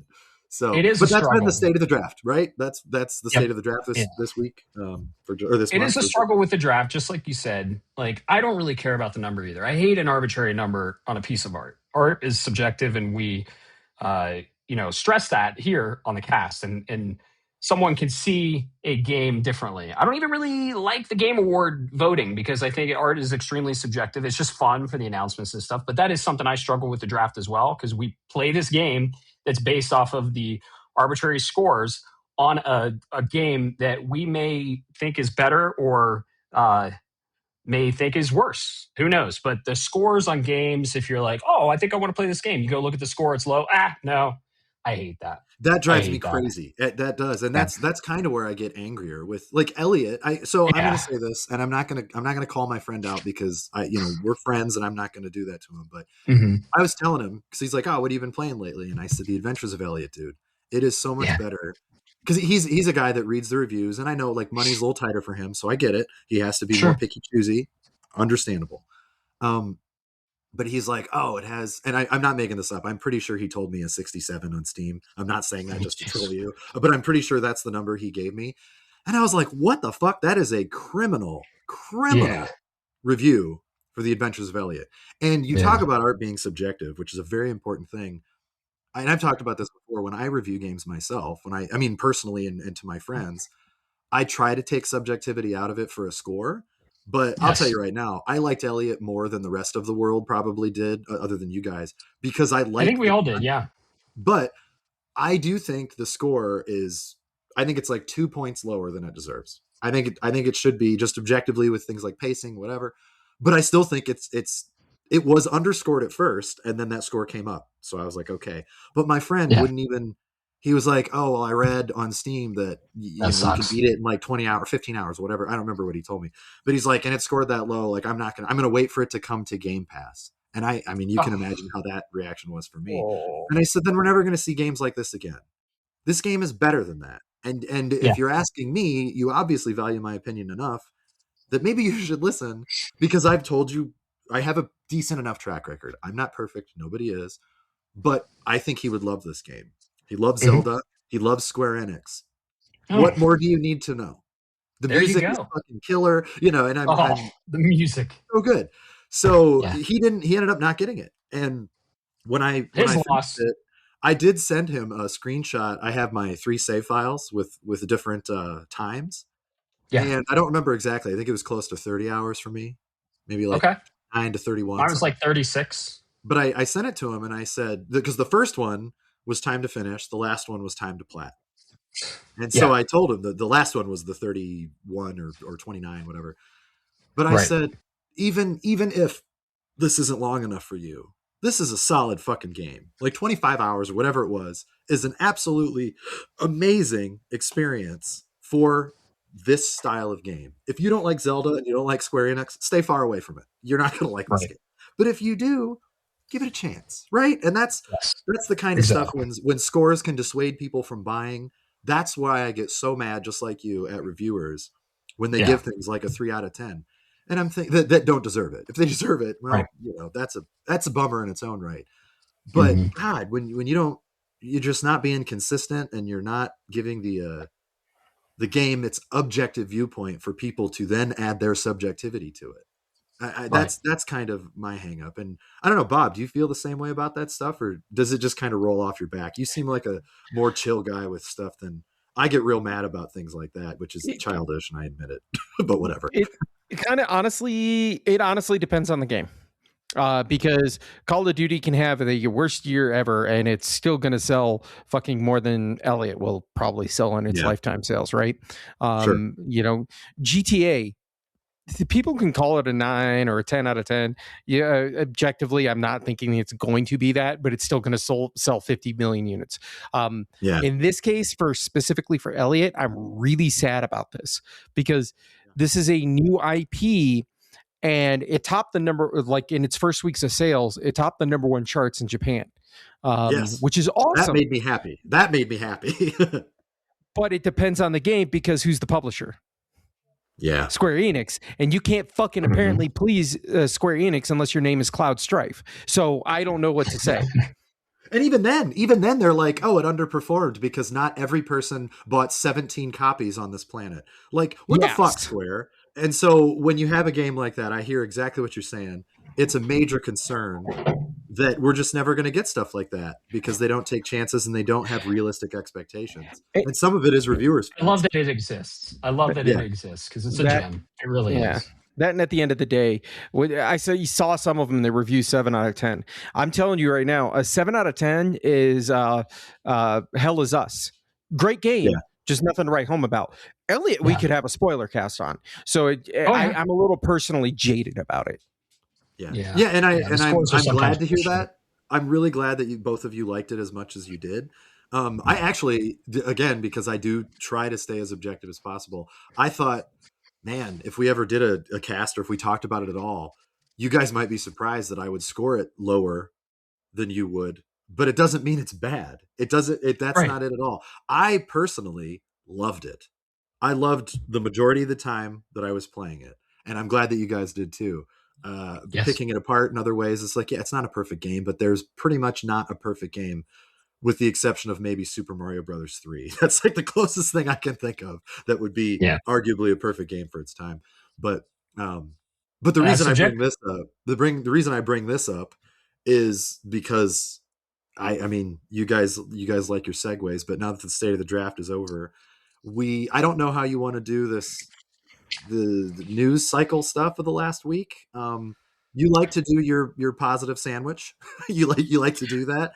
I don't know that we have much to be positive about, so I thought maybe positive. It's gonna be a negative buffet. All negatives, and then we try to do positive at the end. That's just what I'm bringing to the table. If you guys want to try, yeah. So if you want to talk about the positives, you want to talk about Elliot and what we're playing, or do you not want to? Do you want to wait till the end for that? We talked about Elliot a little bit. Let's wait till the end. Let's end on positive, because this is all negative news. Though something just broke that is positive, which we can end on. So. Oh yeah. Yeah, we could just start with that. Let's just start. We'll start with that. How about? We'll start with that, then do the negative stuff, and then end with a little bit of Elliot talk positively. So let's start with that. Let's do that. Go for it. All right. Well, as Matt alluded to, in this week's news. See, thank you, Caleb. You got me doing it. Caleb just got excited. He saw the news. We saw this last week, and then it was never actually confirmed. Broke, by the way. And it broke like an hour ago. Onimusha, Way of the Sword. The second time this year, Capcom is moving up a game. Instead of coming out September 24th, it is now coming up September 2 weeks, 4th. Actually. So September 4th now. 3 weeks. Holy crap. Keep killing it, Capcom. I'll be buying that game physically, and I'll be all over it the beginning of September. Heck yeah.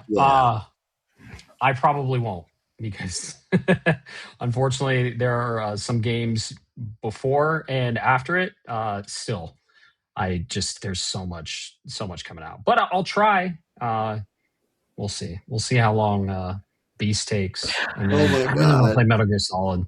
This is the I greatest really do. news, guys. It's so great. I'm so happy. It moves it to a much better position and not around control resonance, which is awesome.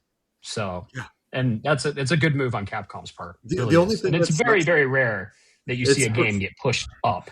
yeah, and like you said, it happened earlier with Pragmata. Like that's awesome, and it didn't. It's not like it came out and it was like, ooh, it needed more time in the oven. No, that game is fucking great. So the fact that Onimusha, like, yes. Yeah, great news. I'm going to the U.S. Open on September 8th in New York, so I'll be gone the 8th through the 12th.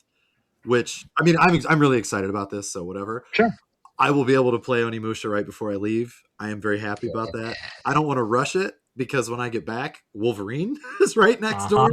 But like, I will take it instead of being a day apart from Control Resonant. This is awesome.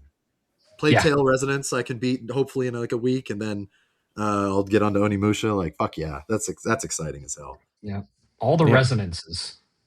Crazy. Yes, some great news to kick off the news. And now we're gonna ruin your fucking day. How about I put them on the board? I'll tell you that. I was going to say, let's make them board first. Sure, yeah. Got one other thing I wanted to cover for you guys real quick. Just two things to come out of this. Prepping for everything else that's coming at the end. Sony did have their quarterly Q&A with Herman Holst and everybody, and there was a couple of, this is where key shareholders and stuff like that could ask questions, and it's all transcribed and everything else. But two things that I thought were really interesting of quote worthy. One of them was circulated quite a bit, and that was when Herman was asked about the platform, or rather hardware costs, and how essentially he's going to combat their strategy around combating around that a long term, since apparently that's not changing anytime soon. But this came out and he said, I'm looking for the quote, I apologize for this. Oh, there it is. Quote, as a principle, we do not intend to sell hardware at significant losses. That kind of scares me, gentlemen. Dude, if you want to see the dark side of gaming, just read this thing. I made a joke as like that song, Hello Darkness, My Old Friend. Yep. I was like, that was just in my head the whole time I was reading it.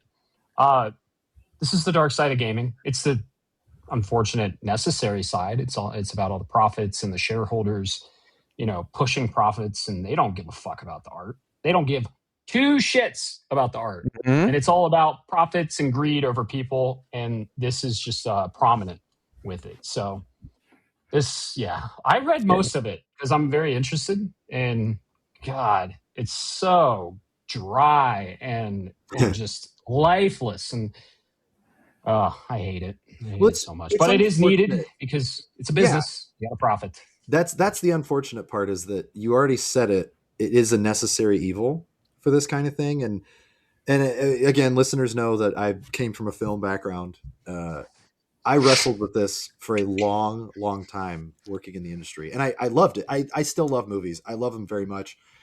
Being able to see the ugly side of it is both a blessing and a curse, because you know how bad it can get, and you know how great it can be. The same is true for gaming. It really is. And I'm because I thought a long time ago, I thought, man, I'd love to get into game development, because this was when I was younger, and I thought I could bring like film stuff to games. And then Mass Effect came out, and I was like, well, I'm useless. I can't, they already did it. So I'm not needed. And I don't know how to game develop anyway, so it wouldn't have mattered. But this kind of stuff, when working on the films and seeing how it worked, I hated it at first. And then I realized how important it actually was on some level to have these suits that only see the profits, because the whole thing would go away if it was not affordable. If there was not a way to do it, not a way to make money, it just wouldn't exist. And that's kind of business, which really sucks for those of us that care as deeply as we do about things like, well, certain types of movies. Art house movies don't do as well as blockbusters do. That's fact. games. There's Bob talked about it earlier with Call of Duty. Call of Duty will sell. It will always sell. Grand Theft Auto will always sell. We might talk shit about them and say they're not real games or whatever, but they are just a different audience, and that's fine. They are necessary to keep our industry thriving.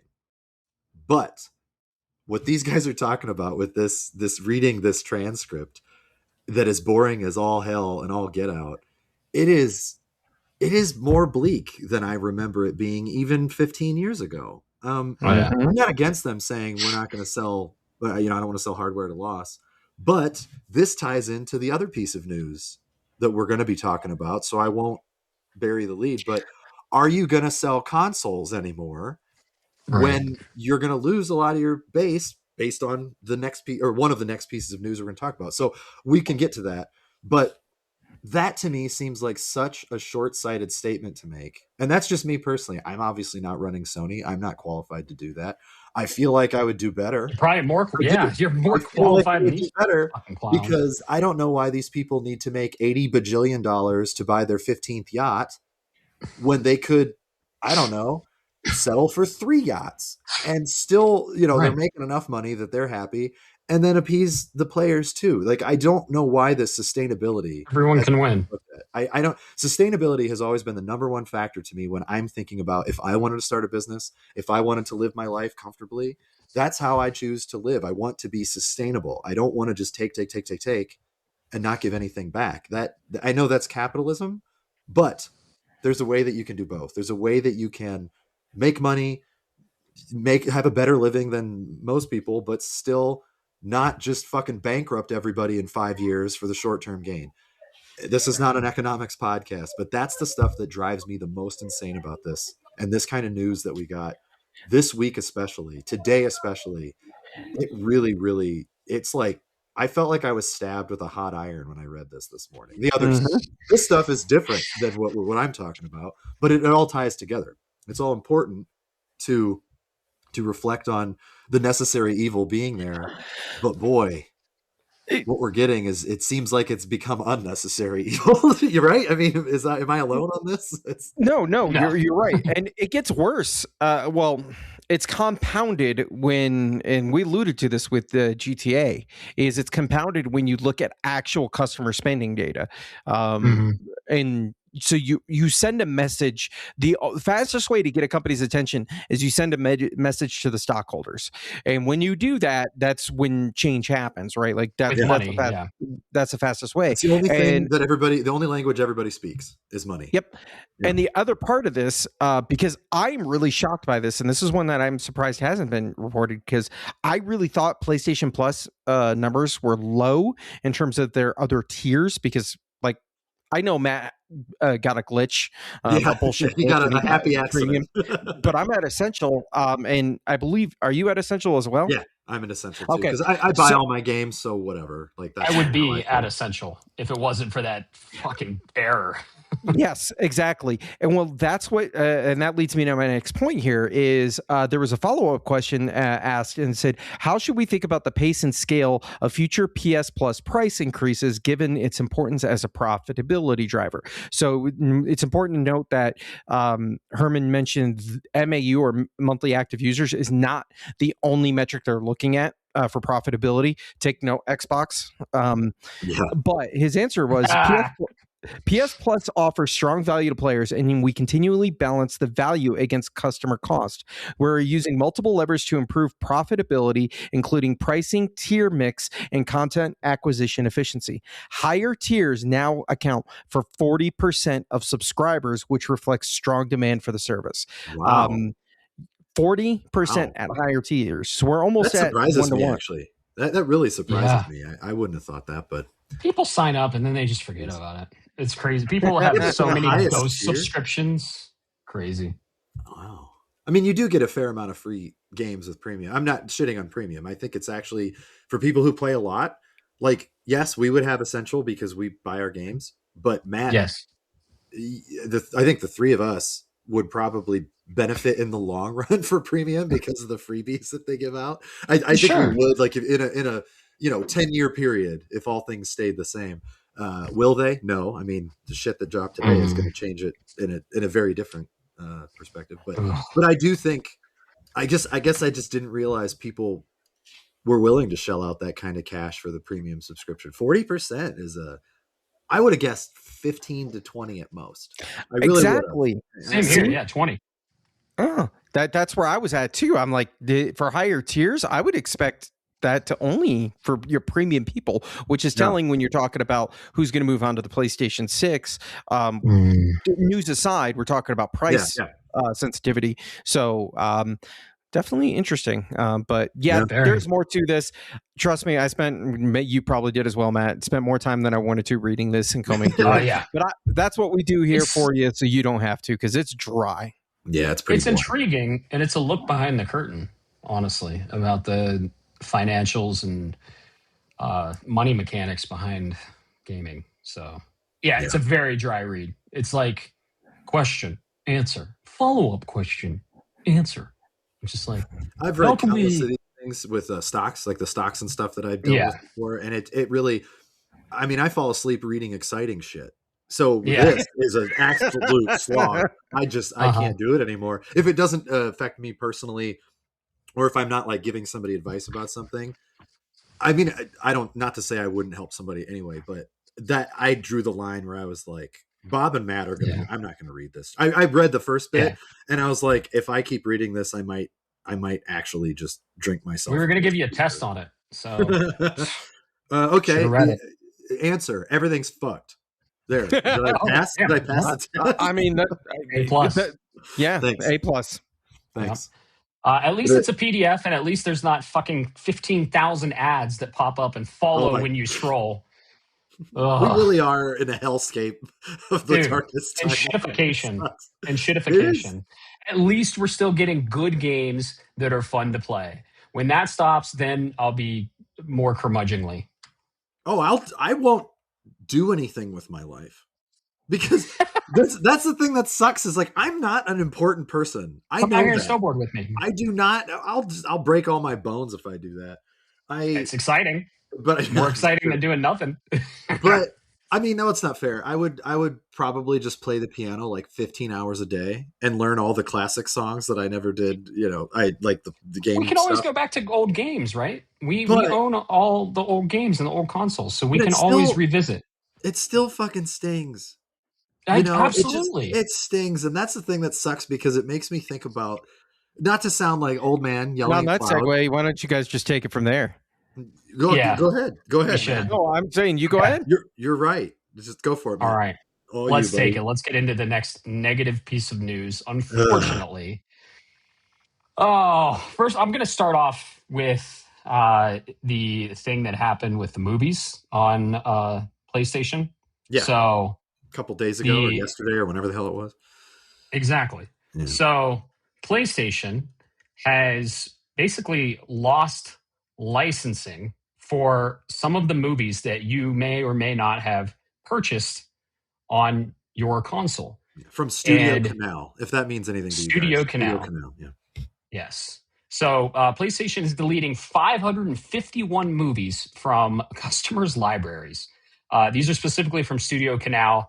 There are some notables in here, like Terminator, and there are some like pretty big movies in here. So essentially, if you bought the movie on PlayStation, Sony told affected customers you will no longer be able to access your previously purchased content from Studio Canal, and it will be removed from your video library. No refund or consolation prize or anything of that nature.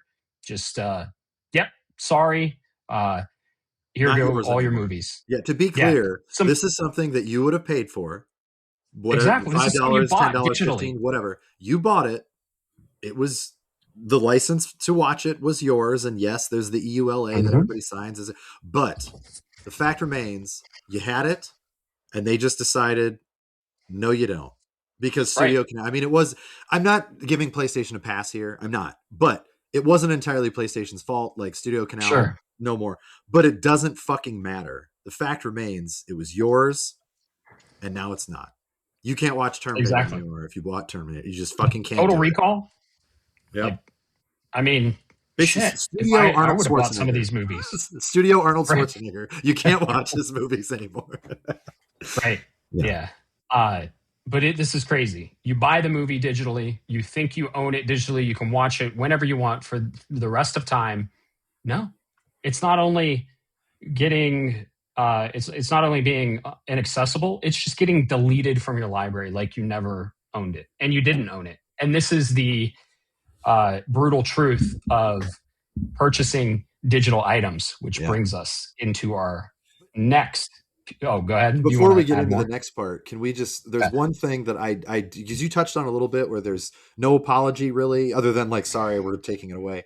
There's no even partial refund, prorated over years, like whatever.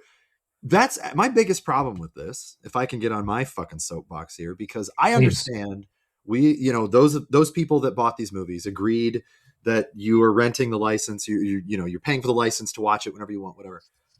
But where I have a bigger problem with it is Sony didn't even do so much as because of this thing, here is that thing. They could have just given everybody $20 in store credit. Would that have been enough? Absolutely not. I mean, it wouldn't have been in the grand scheme of things, but just some form of goodwill, something a little reach to around. make people less pissed off that they're losing something that they fucking paid for. Yeah. And you could even say, if you wanted to, I mean, I don't know, maybe they don't have the rights to do this, but again, like you mentioned, the bane of digital only, you have 30 days to get a flash drive, you download it, it is your file now. Once you lose the file, fuck you have to buy it again somewhere else. But just nothing. It's like they didn't even care. There's no goodwill, no paying it forward, no customer loyalty when you expect your customers to be loyal to you. And it's like, why in the fuck would I ever take that chance again? And again, we're not even in the main topic yet. So this is just me gearing up for the main topic where it really, really, really burns, and why I've almost emptied this bottle of whiskey. Is you don't even have so much as here's what we're doing for you. It's just fuck you, no more, bye. That's it. That was essentially the note. That was what they sent people. Now, I didn't buy movies off of there because I do like to buy movies. I was going to ask, has this affected any of us? It hasn't affected me. Bob, did you own any movies for Studio Canal on PlayStation? Bold of you to assume I own my movies. Bob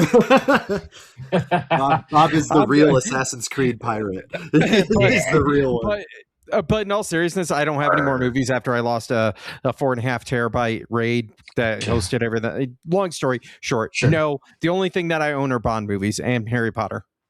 Love it. But so I'm not affected by this. I own one movie on the PlayStation Network, and it was because of my PlayStation Portable. It was free when I bought the pre-order bundle, and I couldn't even tell you what movie it is, which doesn't help my argument of anger right now. But I know for a fact that it's still, I could turn on my fucking PSP and I could watch it because it's on there. I have it downloaded on the PSP.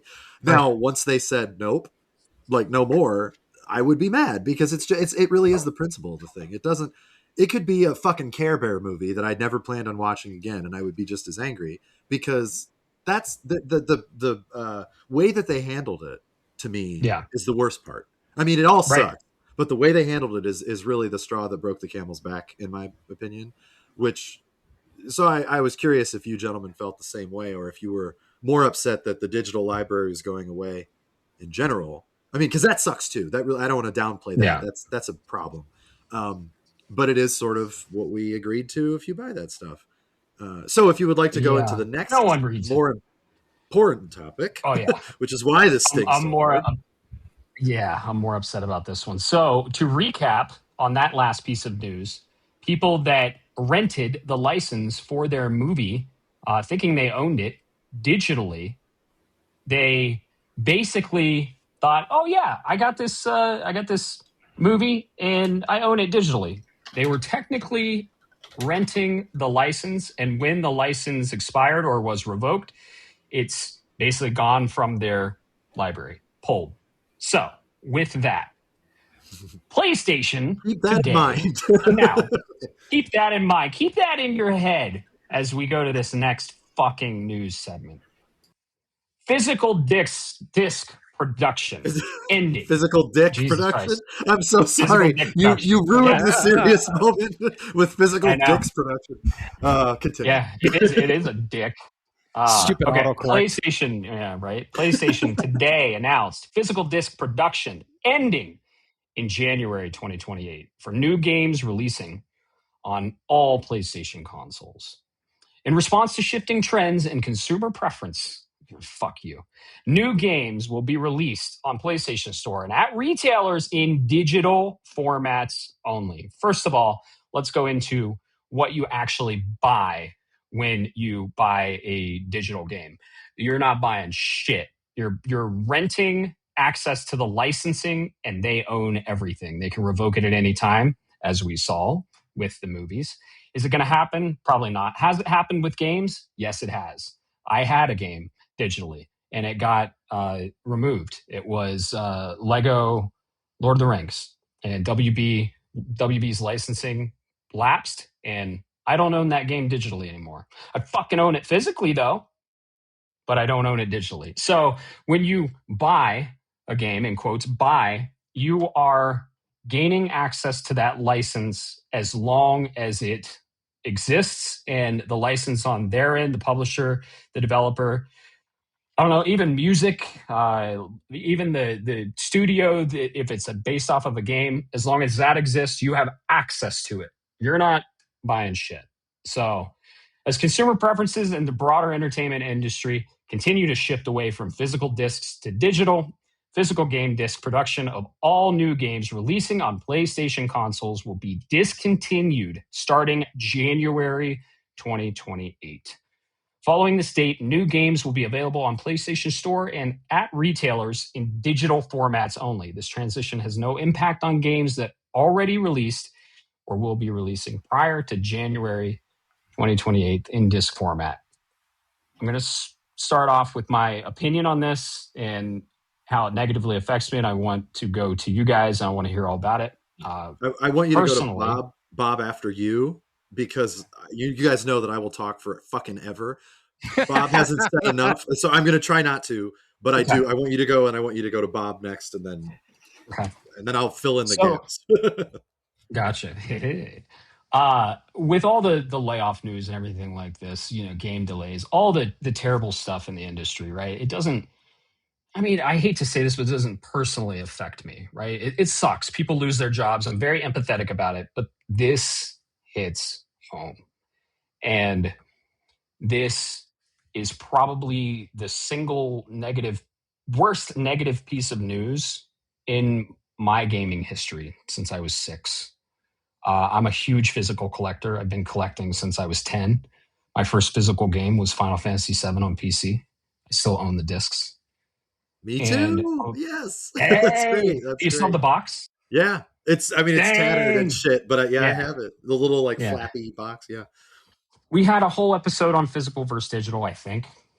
Maybe. And we are all on this cast, Bob, Caleb, and I, we are all proponents of physical media, including games. And I'm a big proponent on ownership of tangible fucking things that you buy. This is going away. They want to control everything on their end, and they really don't want you owning anything. There are logistics behind this, like, okay, disc production is going to cease. They don't have to produce the disc. They can control when a game releases. Leaks will be they won't happen as much. They won't happen as much. But at the end of the day, you're not going to own your game. You're going to be renting access to it for however long they fucking say, honestly. And you're not going to be able to share your game. Now, PlayStation could come out and they could say, yeah, we have a digital sharing thing. And I hope they do. Nintendo kind of has this. Yeah, the virtual game they did cards. this. Yes. So hopefully PlayStation does that.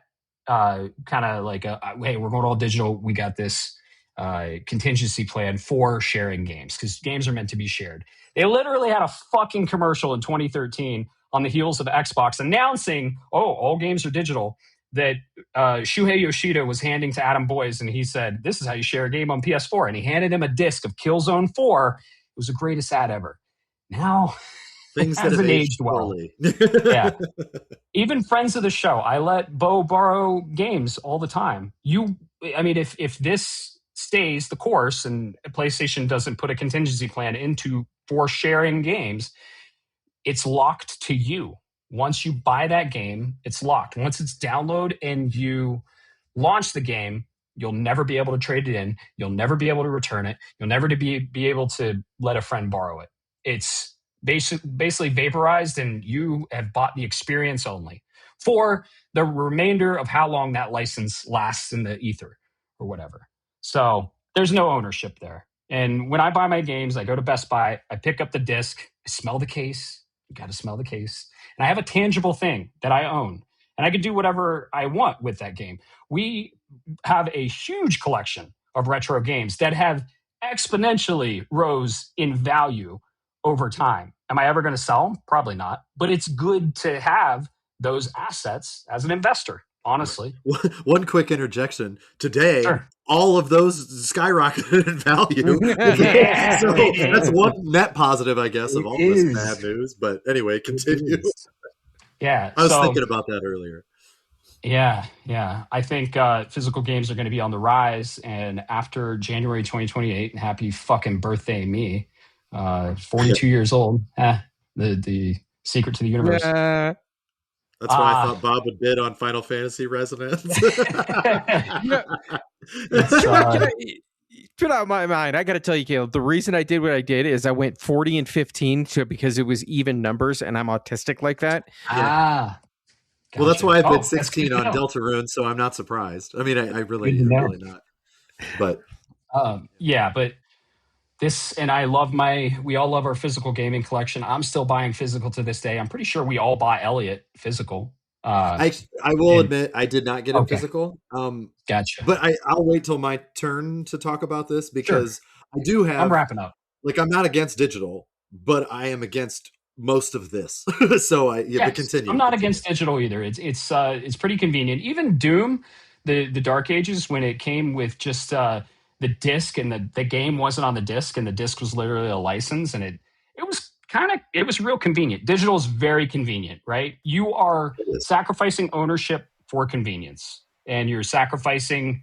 I mean, physical game stores, you can't. A lot of people will buy their games and then trade them in for new games, and it's kind of like a cycle of gaming. I don't trade in my shit. That's why I have a huge physical library, because I see them as books on a shelf, as art. And how many times, Bob, do you come over and we just look at all the games and we reminisce and we pull one out? We're like, you play this one? It's amazing. And this is going away.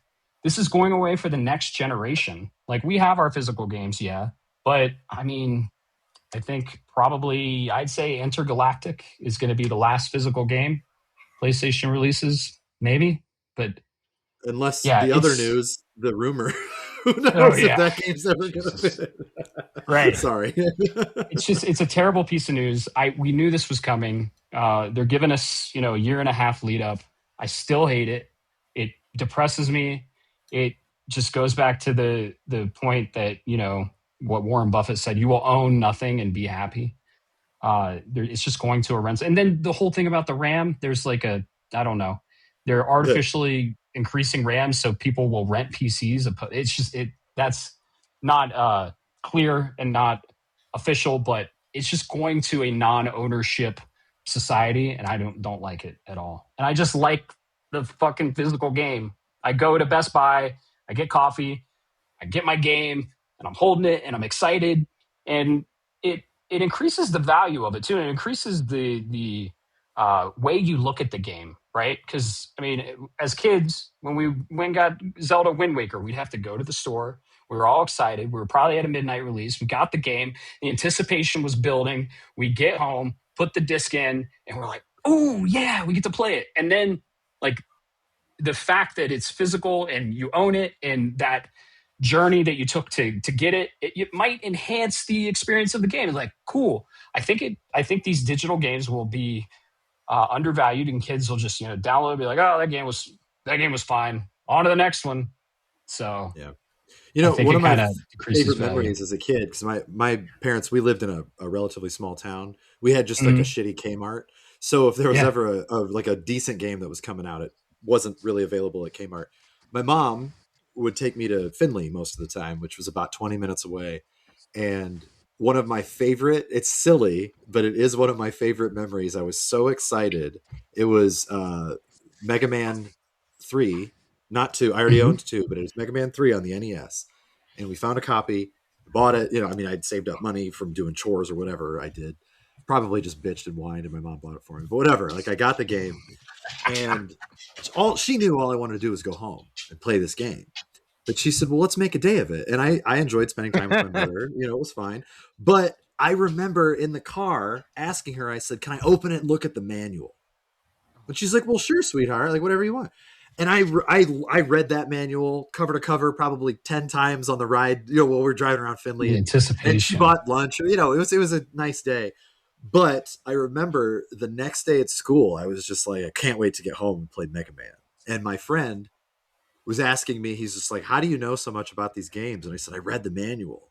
And he's like, there's a manual? I was like, bro. I mean, I didn't say bro. I don't really say bro ever. And I definitely didn't when I was 7 years old or whatever. But I remember thinking that was just such a cool thing. And that went away when we got games with just the disc and no manual, where it's like a digital manual. And that was a little sad. And these steps that have led us to this point. And it's finally at that point now where it's just kind of broken for me. And I already broke my rule. I interrupted. It's depressing. Good. No, it's but I wanted to piggyback on what you said about getting excited about opening a game and smelling it and having it be there. I still remember those are some of my favorite memories. And I mean, I still love Mega Man, but the last time I did that, I was probably 12 because I could. It was probably Final Fantasy VII. Actually, I probably got the disc. I opened it and read the manual while I was driving home from Toledo or riding home from Toledo. I mean, I know I did that, but that was just as exciting as playing the game for me. It's reading that stuff, owning this game, and saying this is like a part of my life now. This is, and you still have the game, right? Fucking sucks. Of course I do. I have the black label. Yeah. It's not the misprint, but it is the black label, and that's I have Final Fantasy VII for PS1 and for PC. Me too. But Mega Man, I still have my box of Mega Man 3. I have the manual. Awesome. I've got the cartridge. Cartridge probably doesn't. Yeah. Probably isn't working that well because I played the shit out of it when I was a kid. But the point remains that I have games are meant to be played. It's important to me, and it's still here in my life. It's not just in the fucking ether somewhere. So anyway, sorry, continue what you were saying. To wrap things up. No, you're good. You're good. That's a cool story. One of my stories, I used to go to the video rental store, and I saw all the 64 games on the shelf, and I got to pick it up and look at it, and Banjo-Kazooie caught my eye, and I would rent it for 24 hours, and I could never get past the quiz show because my time was up. But I would rent it constantly, and I could never get past it. The time I did beat it, ironically, was on the 360 when I got it digital, and I had access to it infinitely. I don't have access to it anymore because I don't have a fucking Xbox. Right. But, it's a dark day for gaming. It's a dark day for physical collectors. We knew this was coming. I feel like GTA was the spark because they had those, billions of revenue in pre-orders for a code in a box. Nothing physical about that. It's plastic and paper. And I just don't like the way it's going. I don't really have any video subscription services. The only reason I have PS Plus subscription service because I got a crazy fucking broken deal on it for like 10 years. I've talked about it, but I hate subscription services, and I'm not I don't like the fact that we're just renting everything. And I think this is honestly the beginning of the end. 2026 has been really bad for gaming. Even though we've got really good games. It's been bad for the industry. Yeah. It's been really bad for the industry, and everything has gone up. And this was announced, and as long as we keep getting really good games, that's awesome. But personally, in January 2028, I will probably step back a little bit from new release gaming because I don't think I'm comfortable dropping like $80 on a fucking renting a license. So I'm not comfortable doing it. So we'll see. I mean, maybe if they put some stuff in place, like, hey, you can lend this to a friend, or hey, you can I don't know, somehow transfer this or something. I don't know. I don't think they're going to do shit. I think this is just the way it's going to go, and I'm going to vote with my wallet. And Well, I the three probably won't announcements, buy a lot of new releases. the three announcements that we got make that. I don't want to say make it clear, but it really feels that way, where they're just gonna, just a big fuck bowl you ahead and say "fuck you" if you want to do this, then you play our way or the highway. But so, or did you have anything else to add, or can we go to Bob and get his thoughts on this? Shit sucks. I really want to hear what you have to say, Bob. Right? Yeah. So that's my 2 cents. Yeah. It's my rant. No, I'm just. Let me say it this way. I feel with you, man. And I'm right there with you. You hit on a key thing of renting license, and grow up in you mentioned it. We grew up in the renting era that led to purchasing of, some physical media off a shelf. It was an experience. Opening the new game. Everybody, here's how I could tell you if you're an OG gamer. You open up the new game. What's the first thing you fucking do? What kind? What console? What game? I need to know more. A brand new game. You open it up. What's the first fucking thing you do? You smell it. Exactly. Yeah. There was that new game smell, and then my next thing was picking up the manual. I was a huge fan of all the manuals. So yes, I could see that with you. And. I'll put it. I want to be a realist. We've been doing this a long time, fellas, right? Various combination of us push us damn near 3 years or triple digits of gaming combined, right? 35 years for me, 35 or 36, depending on when it started. 32. 38 here. So I was gonna say, it was an Atari with my sister, so whenever she got it, that's when I started. Whatever year that would have been. Yep, picked up the Atari. Yeah, I'm with you, man. But in the industry has always changed, but there's been one thing that's always kind of been in the back of my mind. Is you alluded to it, Mega Man. Yeah. Caleb, Mega Man sold, but Mega Man didn't sell like Mario. Mega Man didn't sell like the Madden or before it was Madden, right? Sure. Gran Turismo, Tecmo Bowl. Final Fantasy VIII is the third best selling PlayStation PS1 game of all time, followed by Final Fantasy VII, and then by a fucking country miles, Gran Turismo, right? But then you start going down the list, and I play the obscure shit. So I've always seen myself as an outlier when it comes to the overall gaming community, and I've always worked a way around that. Accepting people have been going to digital for the longest time. That's been the customer trends. We know this, but at least I've been able to buy the physical media when I want. There's the option. Boom, get it. Have a great time about it. Yada, yada, yada, so on and so forth. But Sony's pulling that away. Like taking the people like me that have been supporting you for 30 fucking years, and all of a sudden pulling the rug underneath me. And that's fine. But I have some bigger problems. If you are going to release only digital media, Sony as a company needs to get their shit together from the back end perspective. Need I remind people, 24 days. Good point. Yeah. The PlayStation Network was offline for 24 fucking days, and the only thing they did was say, "Oh, here's some free credits," and about an assembly and saying, "We're sorry."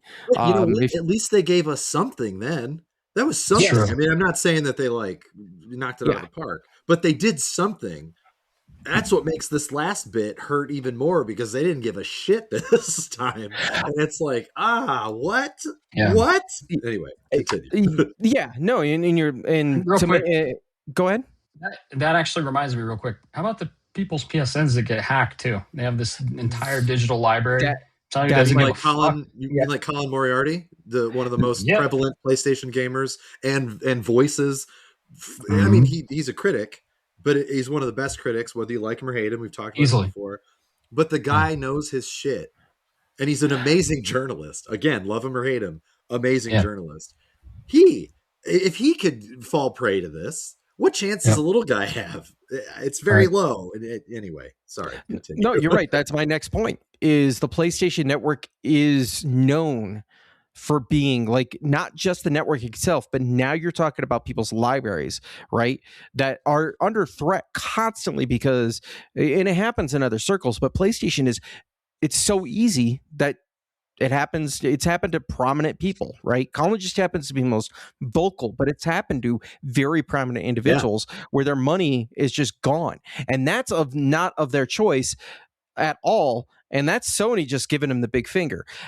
More to that, it shocks me is we're looking at licensing for this, and Sony will pull the plug any day of the week. Here's the kicker.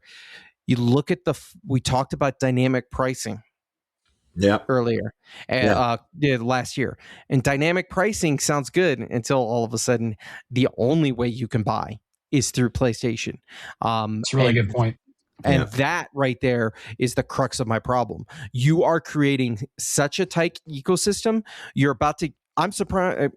My hope, and this is keeping politics aside, my hope is the FTC does get involved at this point.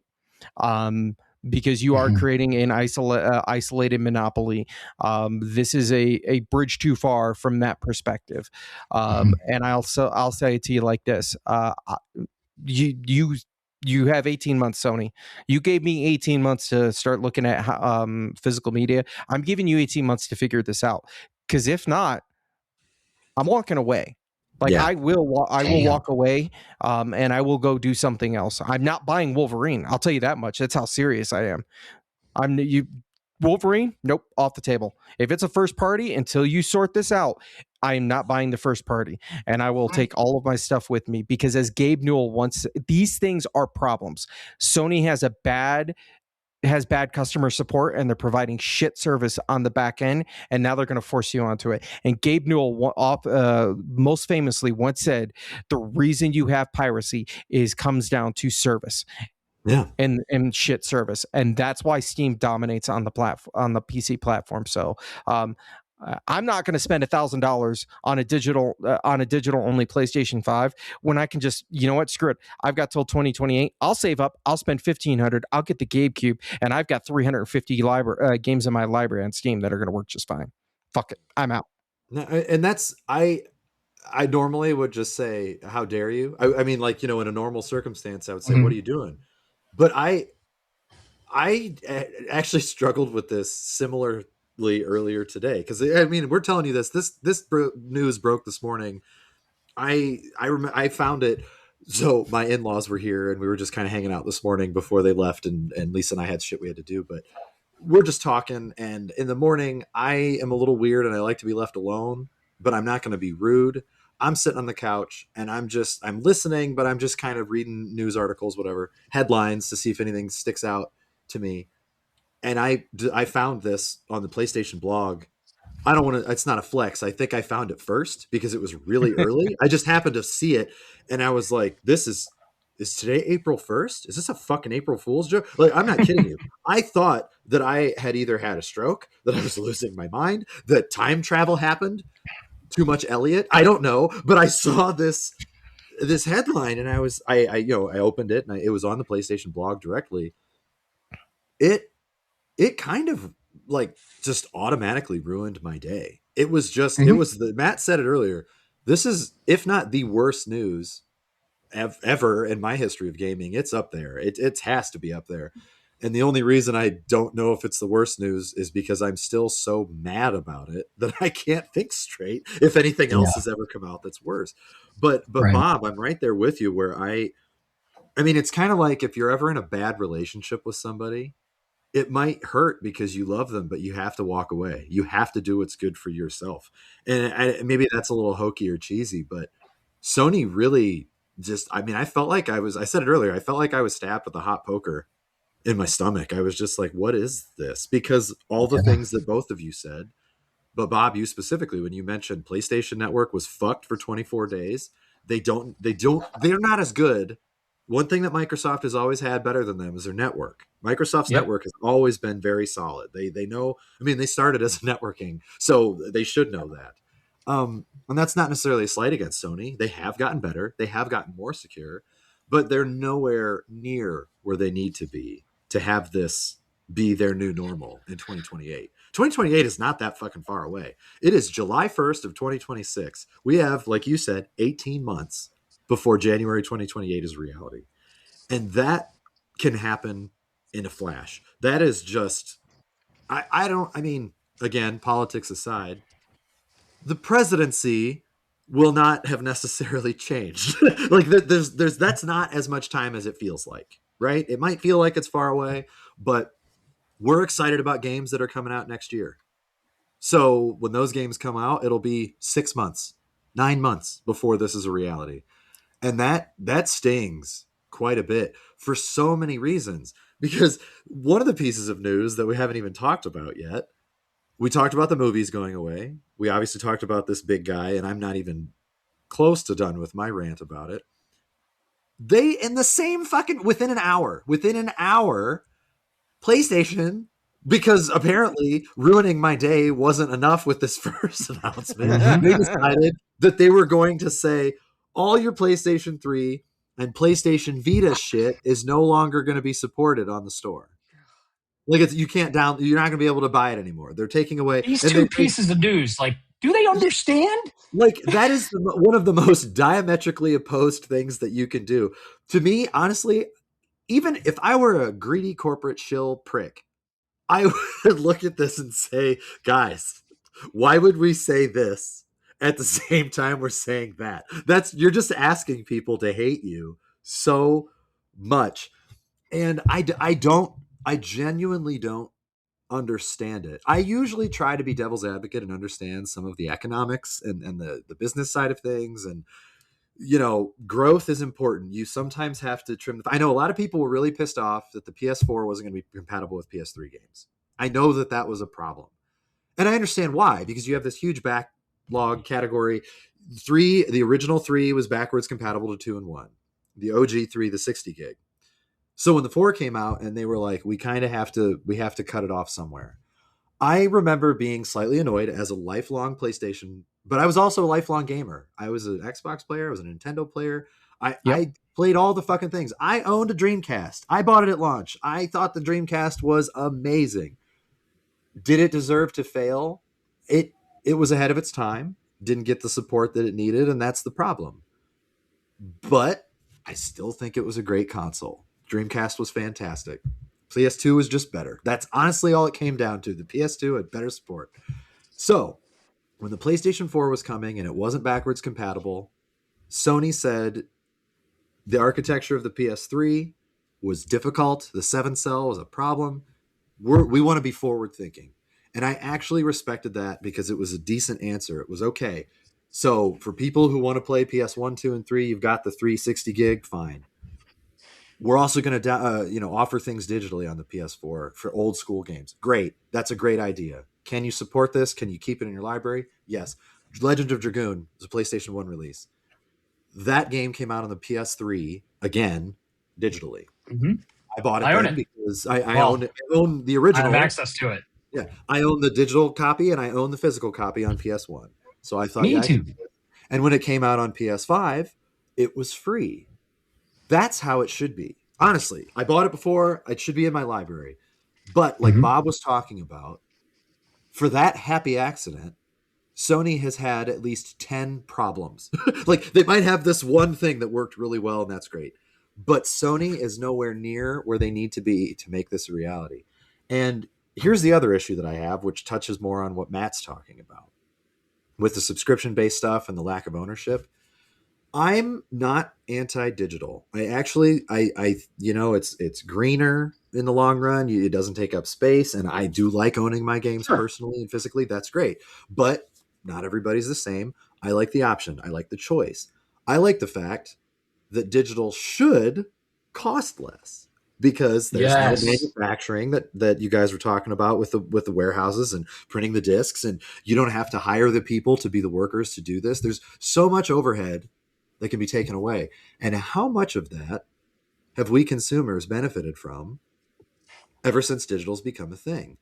A little bit, but in my opinion, not enough. When the PSP tried it, because it was portable, the PSP had games that were selling. I'm probably going to get the numbers wrong, but let's just say it was like $50.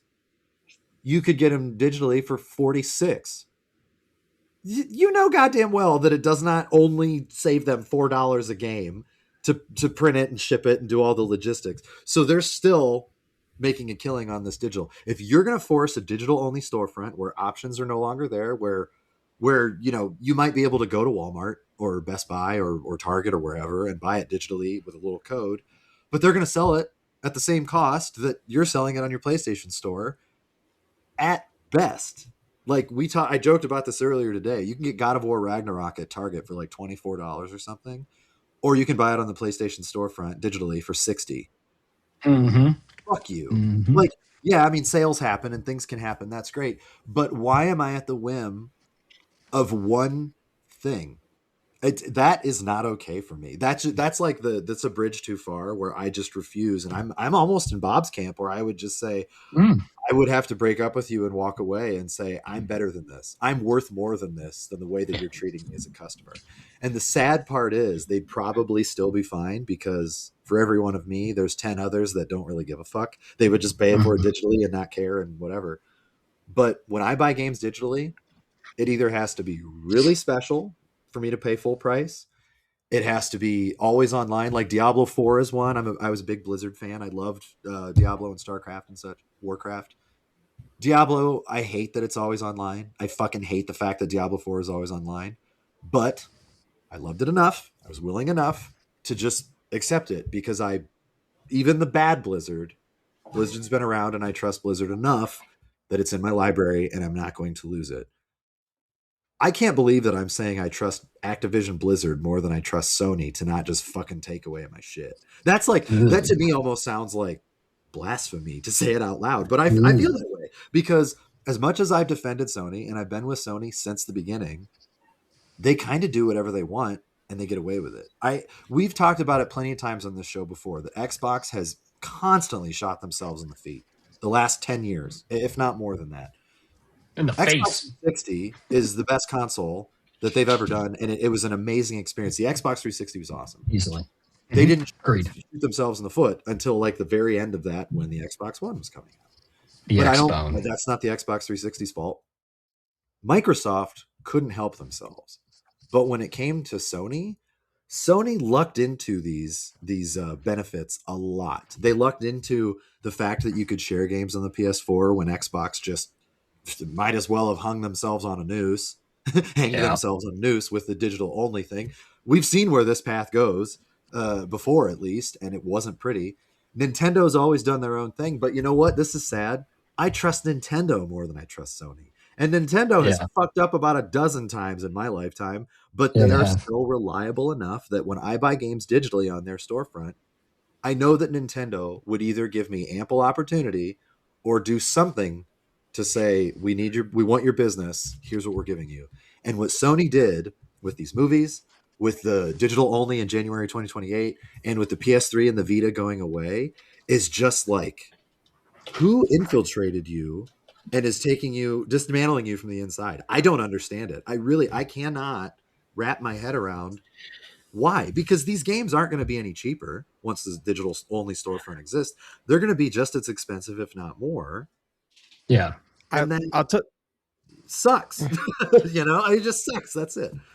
Yeah, I'll tell you to you like this, Caleb. I think Sony's about to see that gamers are not only is the gaming market shrinking, but gamers are even more fickle than before. Because, let's be honest, if we're going to be really blunt, and I've kind of held my punches a little bit, but if I'm going to be really blunt, we got Saros this year, which I didn't buy, but I heard it was a good, but it wasn't Returnal good. We're getting Wolverine, which is going to be a good game, but it's Wolverine. We have God of War Lawfare, which is another God of War over the shoulder third person style game. You have The Last of Us, which is amazing, and The Last of Us Part 2, but where are the other things? Sony was always amazing when they knew to let shit go. When they went from Crash, when they went to Spyro, when you went, you went on Legend of Dragoon is a Sony first party. Well, it's technically Sony owned. And what the fuck are they doing with it? Nothing. They're not doing anything. Right. But they're going to pump out this after this, and then Intergalactic from a concept sounds cool, but if Neil, you got to show me something, and we haven't seen anything. So you've quite frankly, you don't have anything for the first party. I know there's a conversation about second party and third third party and independence not being enough, or not going to be enough because there's so many games. But when your first party, quite frankly, is the exact same slice, guess what? Nintendo is offering me all of the Xenoblade series. They're going to give me the Metroid. I'm going to consistently get a good Zelda game. I'm going to consistently get a good new, and they're going to sprinkle stuff in. Fire Emblem, there's something for everybody. They will always do more and experiment, and I would rather be there. And that's the thing that sucks, because I've always rooted for Sony. I've never been a shill. At least I like to think that I've never been a shill. I will call them out on their shit. I really will. I mean, now, clearly, calling them out. We're not fanboys. We're not fanboys. But for all the missteps that Xbox has done and all the questionable decisions Nintendo has made, I have to give them credit. And you're going to hear this straight from me. One of the most respectful things I can say about Xbox, despite the fact that they have made a lot of mistakes, most of the time they have at least owned it. They're not afraid to backpedal. They backpedaled with this all digital shit for the Xbox One. Now, it was too little too late. Sony had already steamrolled it, because Sony also had a fuckload of games coming out, and the PlayStation 4 just looked better. It did. I'm sorry. The PS4 was a better console than the Xbox One. Yeah. And that's not me being a shill. That's just, look at the history and look at the logistics. facts. But they didn't do themselves any favors with this all digital. You can't, if you want to go to a friend's house and play, we're going to make you have to study advanced calculus to fucking share your games. That was a huge mistake that Xbox made. But they backpedaled, and they admitted it, and they said, we fucked up. Phil Spencer said, we're going to try to fix this. Did they ever really recover? No. I mean, there's plenty of Xbox fans, so they recovered enough. They're still around. They're still relevant enough. But Sony, this was Sony's to lose. And I really think they did almost irreversible damage. I mean, even if they change their mind, people are going to be like, well, how do we know you're not going to change it back? That's how a normal consumer would look at this. And for Nintendo's mistakes, Nintendo's always done their own fucking thing. But you said it already, Bob. One of the things that Nintendo has consistently had over the years is their first party games. Metroid Prime 4 Beyond didn't do as well as we all wanted. I mean, Matt really liked it. I enjoyed my time with it, but it's the weakest of the Prime games. But you know what? We fucking got one. We got one. We got a Metroid Prime 4. That speaks volumes. When you're talking about Sony not releasing more than 2 first party games a year, I used to applaud them for that, because the first party games were always just killer titles. I love Wolverine as a character. I am so excited for this game. I don't think it's going to be as good as Spider-Man. Spider-Man was just so fucking good when it came out. I want it to be, but I'm a realist. I saw the trailers and I'm going to have a good time with it. But after today, I'm just like, what's the fucking point, Sony? You guys were just assholes. And I'm not going to say I can't forgive them, because that's a little short-sighted, but it really hit me at my core, because there's another thing here. We haven't even talked about cost value proposition. If you said, all right, we're going to go all digital and we're going to try to push people towards their version of Game Pass, whatever the fuck that is, right. If it's affordable and I get all my premium games and the games are not $70, $80, $100 a piece, I'm not going to be happy about it. But I would be more inclined to say, okay, well, if I don't own it ever, then you can't charge me for owning it. If it's going to cost me $6 a month to play whatever I want, okay, I'm not going to like this, but that's you guys want to stay in business and you want this constant subscription shit. I don't like it, but I'm more inclined to say, okay, if it's not going to break the bank. But when you look at what we have with streaming services for television, Netflix, Amazon Prime, Peacock, MGM Plus, I think I could list 5 others that are just fucking overpriced. Apple TV is awesome, but that started at $5 a month. Now it's at like 15 or something. You add all that shit up, Disney Plus. and you don't. Oh, yeah, $3 Disney Plus is another one. ESPN Unlimited, ESPN Plus. Yeah, I mean, again, the list goes on. All of those added up together are quite legitimately insane, in my opinion. I mean, as a consumer, they're insane. And I'm not. This isn't like a humble brag. I spend my money. I have money to spend. I love this stuff. I live for this stuff. I will buy games. My pre-order list, which I've been proud of this for a couple years, hasn't been crazy until this year. It's been nuts. I have 5 games that I pre-ordered in August. I have 6 in September and 3 in October. And I normally don't do that because I want to wait and play what I want. But they're all going to be fucking awesome. Streaming services, I don't do. I bounce around because it's just too expensive. It's not worth my time. But if you have, and it's not worth my money, if you have PlayStation going to an all digital storefront and they're going to still try to make you spend $80 for a game, like fuck yourself. I'm not going to do that. I'm not going to do that all the time and never own something. You have to make it worth my value proposition. And I am on the higher end of the average spender. So I'm just imagining from the masses, the people that can't just buy whatever game they want when they want to because their lives are harder than mine. What is Sony thinking here? I mean, we're looking at these numbers. You've read a little bit about their boardroom boring ass shit, and yes, they're numbers driven, but are they just so far removed from reality that they think this is going to be a win for them? I mean, I'm asking that genuinely because I'm in it. We are all in it. We love this industry. We love Nintendo. We love Sony. We want Microsoft to do well. We like Steam. Some of us even like mobile games. I know that's kind of a bad word, but fuck, I'd rather spend money on a mobile game now than Sony's all digital. That's crazy. I feel like I should melt like in Raiders of the Lost Ark, just saying that out loud and meaning it. But that's kind of how I felt today. It ruined my whole fucking day, and that was the start of my day. So you can imagine how I've been. I can answer one question for you though, Caleb, about are they that disconnected? Quite frankly, I think people are they're smelling their own farts. We have a situation. If you read this whole document that came out, this is the kind of stuff that if it was actually truly put on social media like Asha and Phil did on the Xbox side, Herman Hulst would be getting eaten alive because he's talking out both sides of his fucking mouth. There's talks about being PlayStation brand being the living room experience.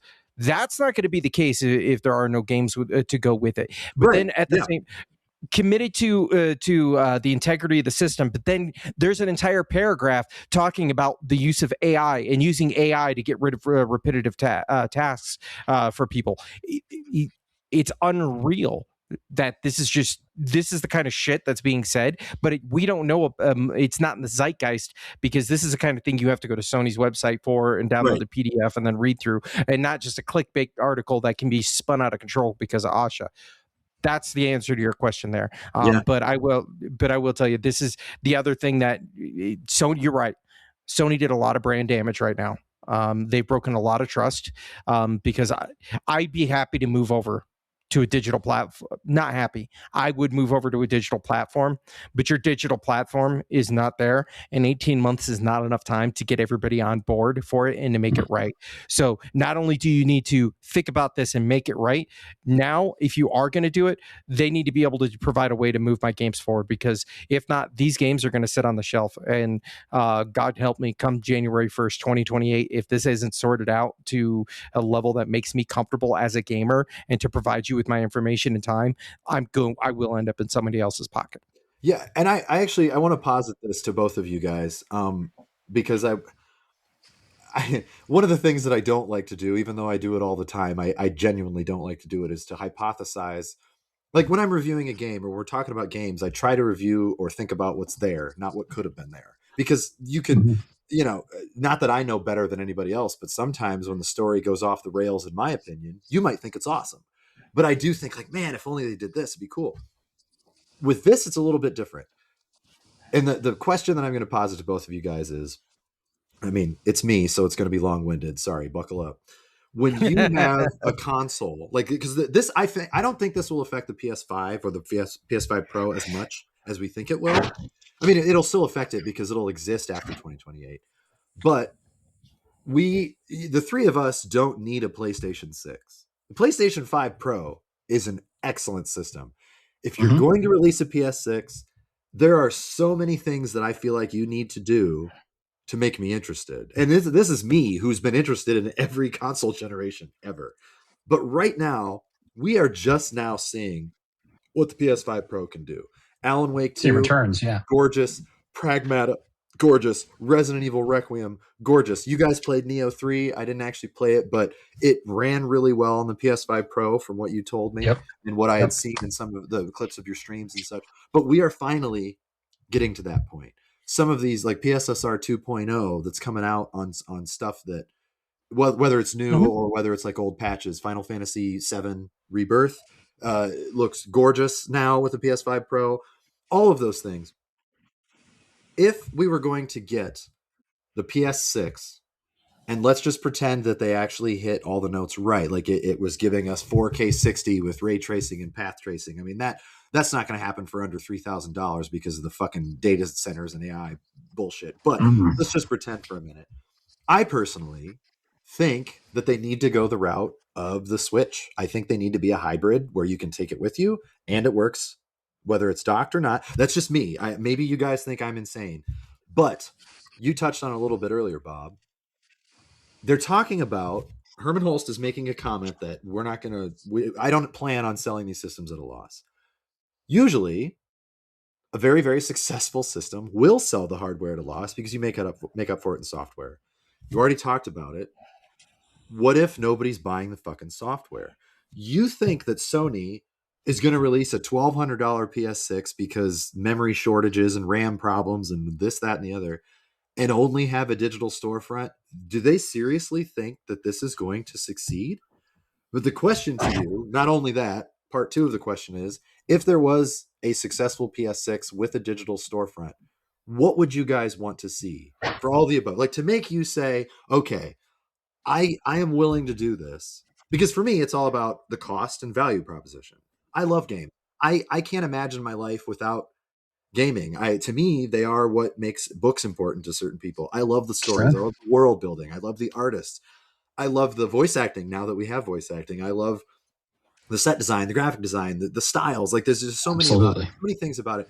And I actually wanted to ask you guys if there was ever a podcast topic you wanted to do, what gaming means to all of us. I think we should do like a 5 or 6 people, because that to me is something that I think is a really good idea. But now is not the time for that. But that's like a little bit of what gaming means to me. And that might not mean the same for other people, but they have movies, they have television shows, they have books. I just happen, I love all of them, but games and movies are where I feel the most at home. So what would it take for you guys to continue along this path? Like, if not that anybody from Sony gives a shit about our opinion, but on the off chance that some random fucking dude, some peon that works at Sony ever heard us talk about this right now, while it's important, what would you like to see in the PlayStation 6? And also, if the digital storefront is the necessary future we have to go to, what would make you be okay with it? I'll go first. Yeah, go ahead. From a console standpoint, I think 2x performance minimum. I mean, 4K, maybe not upscaled, 4K native, and 60 frames. 60 frames just needs to be the base, right? Run at 60. But it really all depends on the games they have, what is offered. And I'd love to see more new IPs. I mean, the PS4 was an incredible generation. We got so many new IPs. We got Horizon, Bloodborne, Death Stranding, all kinds of good games. And they were new IPs, and it was the developer taking a chance and deviating from what they've done before. So new IPs hit close to my heart for sure, but it's all about the games, what they offer, right? I assume Spider-Man 3 is going to be a PS6 game, and are they going to make it PS6 exclusive? Probably not. It's going to be a You're gonna be a multi-generational crossover. for a while. Yeah. Yeah, absolutely. There won't be a lot of PS6 exclusive games because they know the console is probably going to come out super expensive. I would love to see a hybrid. Just make it OLED. If it's not OLED, I'm not fucking buying it. That's basically just full stop. OLED is such a superior display technology that I am so fucking spoiled. Right. We are very spoiled with Yeah, the stuff that we can yeah, do. I mean, we have acknowledged that before, but you are absolutely. right. Yeah, I do think that should be the bare minimum, especially moving forward. yes. You're jumping next. I Better agree. battery life too. It's going to increase that battery life. The moment the Portal has an OLED version, I'll probably buy it. Probably be $400 at this point. So who knows? But as for the digital storefront, they got to figure out, and they gotta give us a way to trade and let people borrow games. Like maybe send it to the PSN digitally. Let people borrow it. But they're probably not going to do that because that's a nightmare on the back end, Yeah. most likely. Can I ask So you, would you be interested at all? I mean, I feel like the three of us are not interested in this, but I'm yeah, genuinely curious. Would you be interested or more inclined if you could sell your digital games? Whether it be to, like, if let's say you bought a game brand new digitally for $60 and then I wanted to buy it off of you for 38. I don't know. I'm just making up numbers and shit. Would that entice you at all? Would that even make a difference in your mindset? I doubt it because no, I like not to at keep all. my games, even the bad Yeah, games that I bought and played. They're a part of me, so I like to keep them. It's weird. It's like exactly. if I buy a bad book and I read it and I go, "This book fucking sucked," but I'm not going to get rid of it because it's a Right. part of me now. Like I feel the same way about games. So, what about you, Bob? Yeah. Would you be interested in that at all? Would that make or break Not it? really. Okay. I Nah, didn't think so. I just wanted to ask. yeah, no. Are you done, Matt? Anything else on that one? Are you done? Are you? Yeah. Yeah. No. So to just wrap it up and put a nice little bow on it. This is the first generation. I'm usually excited Yeah. for new technology, new console. But the PS5 Pro, we're just now seeing return on investment, ROI, right? And we're just now seeing it stretch its legs. And I honestly don't need anything. I mean, the upscaled 4K with the PSSR 2.0 is pretty fucking perfect right now. And it looks great. If it runs great at 60, awesome. 4K upscaled 4K 60, I think, is the pinnacle. And I don't really need anything else. Native 4K, maybe, but anything over 60, I'm not really interested in. So, any 60 frames per second, to be clear.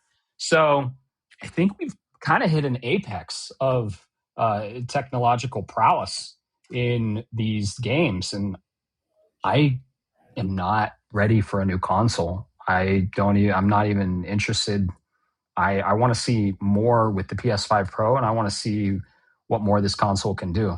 I hope they don't announce anything new because it's going to come out at a ridiculous price, and there's not going to be a lot of exclusives for it because they know that it's going to come out at a ridiculous price. They're going to sell it. They're not going to sell it at a loss, so it's already going to be super expensive. A lot of people probably won't buy it as much as they want, and so for that, they're going to start making games for PS6 and PS5. We saw it in the PS5 era. There were a lot of PS4 hybrid. I mean, what were our two games at launch? Returnal, or the launch window, Returnal and Ratchet and Clank, Well, Rift Apart, you mean a 4 to 5 or 3 to 4? 4 to 5. Oh, 4 to 5. Ratchet and Clank, Okay. definitely. Yeah, the ones you had listed, but I actually know the 3 to 4 better because I know Assassin's Yeah. Creed Black Flag was a big one of that, and I got it for Yes. PS4, and it was just so much better. But Right. before Bob goes, I do want to just clarify one thing for the listeners, because I agree with you, Matt. I have been very, very much like I am a day one. I'm usually a day one guy when it comes to this me new too. hardware. Even if I'm not sold on it, I've always liked to be the guy this was before I had met the rest of you guys. I knew Matt, but I didn't know Bob. I didn't know Alex. I didn't really know Bo. I was always the guy in my friend group here. I liked to be the early adopter and tell people this is not worth it for you yet. Like, it's worth it for me because I just love this stuff, but it's not worth it for you. Or, dude, you have to get it. It's great. This is the first generation ever, and this is before today's news. I felt this way months ago. While I was like, what the fuck are you guys doing? This is too soon. This is way too soon. You're not there yet. The gains you're getting and providing for us or minimal at best. Now, maybe they could come out swinging and say 4K 60 ray trace, pass trace, but there's no way that that's true unless it's multiple thousands of dollars. So, but that's before the news today. After the news today, I'm even further on the other side. Same here. I was thinking about it where I was like, if there were games like, let's just pretend that Final Fantasy VII, you all know, listeners know how much that game means more to me than any other game in the history of the planet. Same here. If Part 3 came out and it was like digital only PS6 exclusive, I don't think I would. I would question whether I would do I'd question it, but I get it. That if would it be was if it was a crossover, it would be for you. If it was a PS5 Pro or PS6, I would probably get it on the PS5 Pro, and I'd say, "Fuck you guys! You don't deserve my money." Yeah. For me, I thought you were talking PS6 exclusive. But that was the one option. Was if it was exclusive, I would be very questioning. But if it was a cross generation, I would go this generation. I wouldn't go next. And for me, that's kind of insane. Like if you told me that 10 years ago, I'd say you're smelling your own farts, as Bob. So right. So anyway, Bob. So for you, what would make you be, ready to do this thing and say, all right, let's go, or not? Where would you? This is a great question, by the way. I love it. Yeah. No, it is a really great question. So I'm going to tell you like this. I'm okay with a all digital marketplace, right?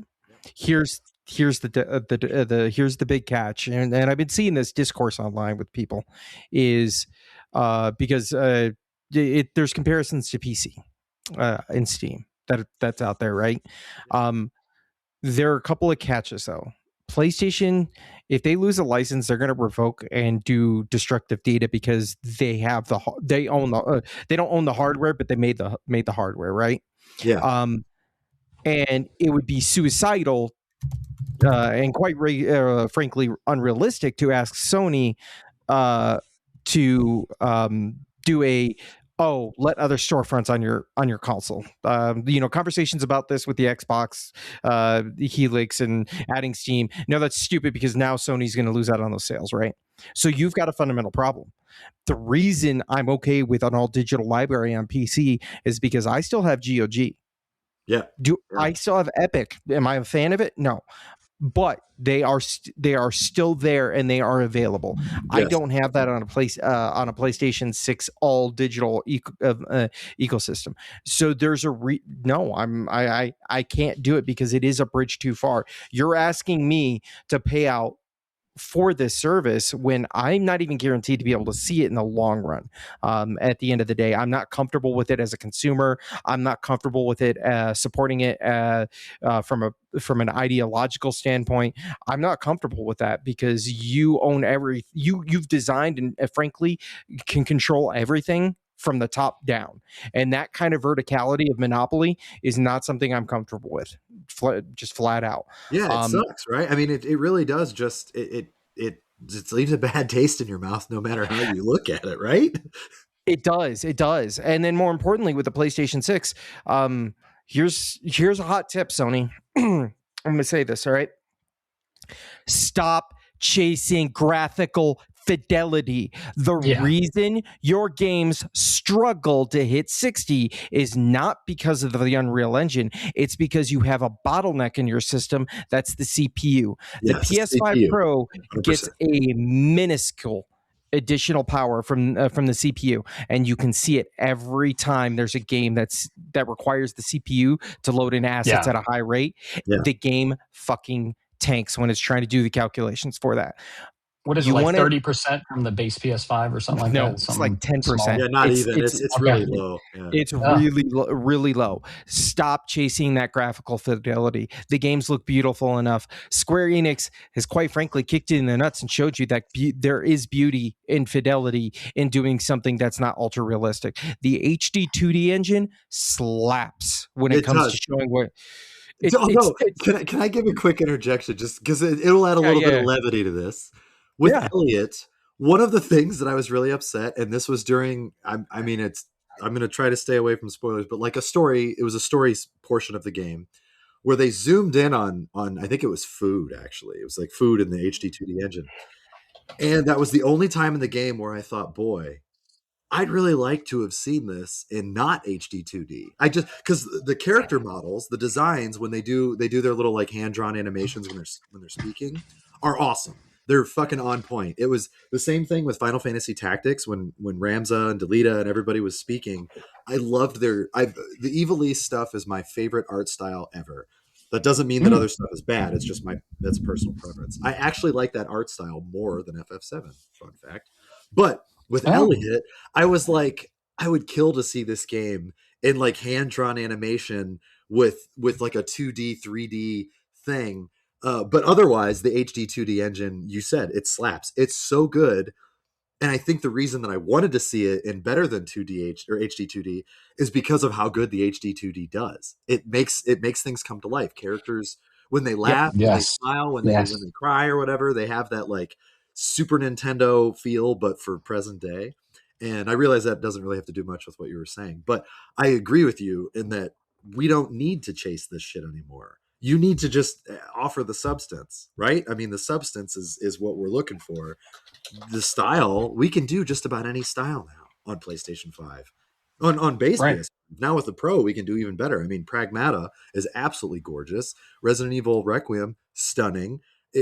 Why are they chasing this stuff that is so CPU hungry and not being able to hit it? It's because Sony started this arms race. This is the reason Nintendo went to the Switch. Sony started the arms race of high fidelity and power with their systems, and that's awesome because we want to push the boundaries, right? Yeah. But we're getting to the idea of diminishing returns, so things haven't pushed beyond to where they need to be. So Nintendo did the best thing one thing they've known since the 80s, which is they pivoted and they thought outside the box. And then you have the Switch, which, by the way, I don't care how many more PS2s magically are sold. As far as I'm concerned, in my heart and mind, Switch is the best-selling console of all time. Like the Switch is so good. It was yeah. And for perspective, I got two final things for you on this one. For perspective for you guys, Sony, and then when the other one's for you guys on perspective, because I just want to. I don't think anybody's still brought this up to you, so I want to hear your thoughts or hear your groans, if you will. Is first off, if you look at the list of the game of the year winners, the most critically acclaimed games, right? Sony got 2024 for Astrobot, right? That's Team Asobi. That game has so much flair. It's creative. It's new. It's original. Their last win beyond that, God of War 2018. Yeah. You are getting your well, I'm sorry. Technically, The Last of Us Part 2. I forgot. I did forget about that. But my point is, these games are doing there, and then you look at the other ones that are winning. Right? They're doing other things that are unique. They speak to the massive fan base. And I'm going to be honest with y'all. I'm worried because I don't think Intergalactic, the Heretic Prophet, is going to speak to the massive fan base. It's not going to do it, and it's not going to push the sales. It's going to cost $400 million, and it's not going to get a fraction of what Pocopia cost. Yeah, it's the roosters are coming home. And you're going to pay the piper for the war that you started. And yay, you won the war, but now you're going to pay at the end for being the guy on top. So. It's kind of weird because I mean I'll say I'm excited if Intergalactic ever actually releases. I do genuinely like those stories that they do, whether they're good or bad or otherwise. They're interesting, they're new, they're special to me. Last of Us Part 2, there was that whole go woke, go broke, and like just all the things that had happened around The Last of Us Part 2. It was still successful, but that's just a necessary that happens now. That's the internet. That's the masses. It's going to happen with Intergalactic. The Heretic Prophet could be the best game ever made. That'll still happen because of who's making it, because of who the lead is, because of how it's going to go. Yeah. And so you're right. There's no way it's going to recoup the cost if it stays in development for 10 years. Like that's just a mistake, no matter how you slice it. Right. I mean, that's kind of the point you're making is it could be the greatest thing of all time and people are still going to shit on it. Yeah, it's not going to sustain long term, and that's why we look at the push for live service with Sony, and I get that, right? And that's been bungled, and that's another conversation I don't want to divulge into. My point is, evil. It's just not. You don't need 10 of them. You might need one Twisted Metal, guys. We've talked about it 1,000 times before. What are you doing? That's your live service game. Yeah, my point is the Game Awards have been around since 2014, so the start of the PS4 era. PS4 era was a banger, but the PS5 has quite stuttered, particularly in the first party. If you are the de facto console that most people go to, like quite frankly, that's what it is. In the gaming sphere, you are the de facto. Like Nintendo or Xbox just keep tripping over themselves, and you're earning more people every day. You should be in there with your first party and with your partners, and you should be hitting banger after banger after banger. And Jeff Keighley comes up and says, Team Asobi won this year, Naughty Dog won this year, so on and so forth. But you haven't. And this is the true sign. And now you do this to me as a consumer. Guess what? No, I'm not going to do that. I will give you one final thought for a gentleman, because I don't know if you've heard this yet or realized this yet. I want you to take a step back and realize that there is the possibility in the world we live in that the first and last mainline Final Fantasy game released on a PlayStation will be Final Fantasy VII. Physical? It's like for physical release. Yeah. Wow. I mean, that's like weirdly that's quite special. The revelation. That's weirdly special isn't to it? me, but it also hurts a little bit because it's like I mean, I don't know what I expected when I was a kid that when I'm an old man and I'm playing these games, like, will I make it to Final Fantasy 20? Like, I don't know. This is something that I thought of when I was like 12. And that's like, I thought, if anything, Square is just going to go defunct because of their unrealistic expectations. I didn't think that Sony was going to be the one to kill us all as far as the gaming sphere is concerned. But no, you guys both bring about some interesting points, and I agree, with the vast majority of them. The one other thing that I wanted to ask you guys about, and we can be quick because I know this has been long. Sorry, listeners. I promise I was going to try to not be this way, but Sony fucking ruined it earlier today. So I'm mad at them.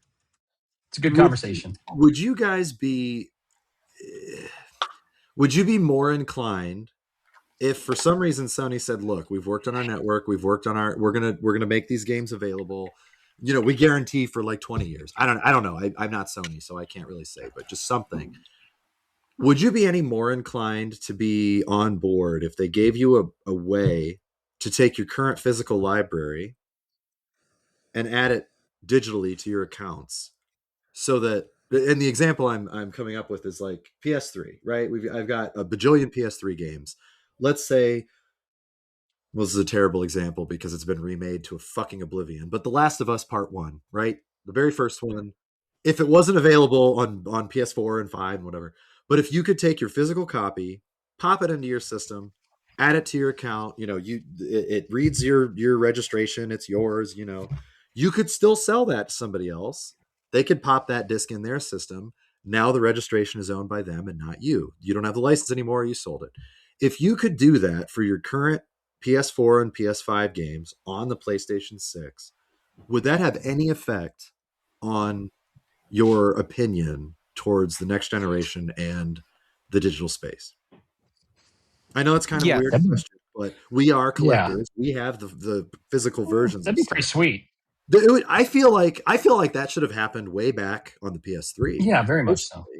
But would you be more inclined to give Sony another chance, or not that you're not giving them another chance, but you know what I mean? They said I could take my entire physical library and make it digital on PS6. I just needed a PS6. Well, yes. Essentially, That'd be a system seller for me. Kind of it would be. You'd be okay with it, even though it was all digital after that. Like you'd still be okay with the all digital storefront if they made that. I can only, again, like I said, if they implement a solution for letting friends borrow games, maybe resale. Just give me the fucking option. Let me know it's there. I'm not going to resell any of my games, but I want to let people borrow them. Yeah, you want to have the opportunity to do it should you need exactly. To, right? What about you, Bob? Does that make or break anything for you? Is it a deal breaker or anything? It's a step in the right direction.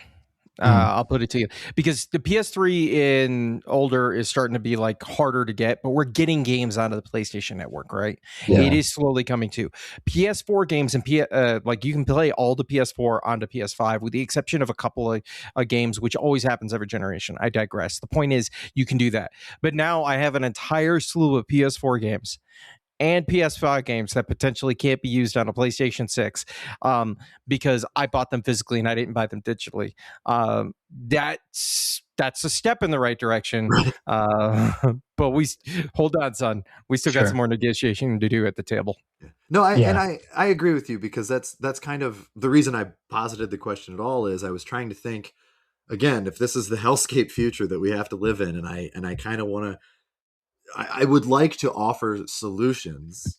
And I mean, because when I come on the show, I mean, I talked about it a little earlier with the state of the draft. That like, yes, I mean, I do like to tell the stories, and I'd like to have these conversations with you guys. But when I'm negative, I try to add some humor into it, because I don't want it to just be like, God, that guy's unpleasant to listen to or be around. I mean, I've tried to live that way. Everyone loves you, Caleb. But it was very hard for me to not just be so upset. I'm beyond upset about this news. I just think it's terrible. It hit home. That's why. It really hit home so much. It hit home for anything. Like if Nintendo said the same thing, I would be like, what the fuck? But the fact that it's Sony is almost just like an extra little nudge of bleeding out. You've already cut your arm off, but now you're just removing my tourniquet. Like, what the fuck, Sony? So with this, I was trying to think what would make me a little more accepting of this potential future that we all knew was kind of looming, kind of coming. I mean, it's the thing that we knew was going there. And I do think it would go a long way if they let me take my entire old library, put it on their system as a show of goodwill and faith. I honestly think that's all it would be, because how often realistically do we play our classic games? Not that often. I mean, we might wait for them to be remade or remastered, but I love the OG Final Fantasy VII. That's one of the only games that I could play for the rest of my life and never be mad about it. And that's not just because I'm an FF simp. It's because I genuinely just love the game. I would go back to the original Mega Man games, but if somebody said, hey man, do you want to play Guys on the PS1, I'd be like, no. That game now that game fucking sucks. I have fond memories of it, but I'm not going to play it again. I mean, if you remade it though, yeah, I'd be interested in at least checking it out.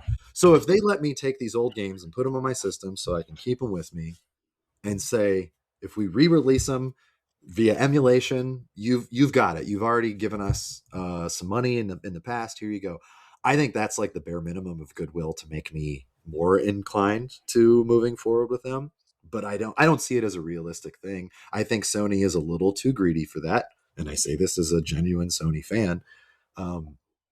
But I was interested in hearing both of your perspectives, because you guys have been gaming pretty much as long as I have, if not longer. I mean, I think, no offense, Matt, you've been playing very long. I think Bob and I have you beat by like a year. It's real close. But I do think that, I started when I was 3 years old, and I'm 41 now. So yeah, Bob, you said it earlier, 38 years. That's crazy. But we've been playing longer than your average gamers, and we still do. We still love the good, bad, and ugly.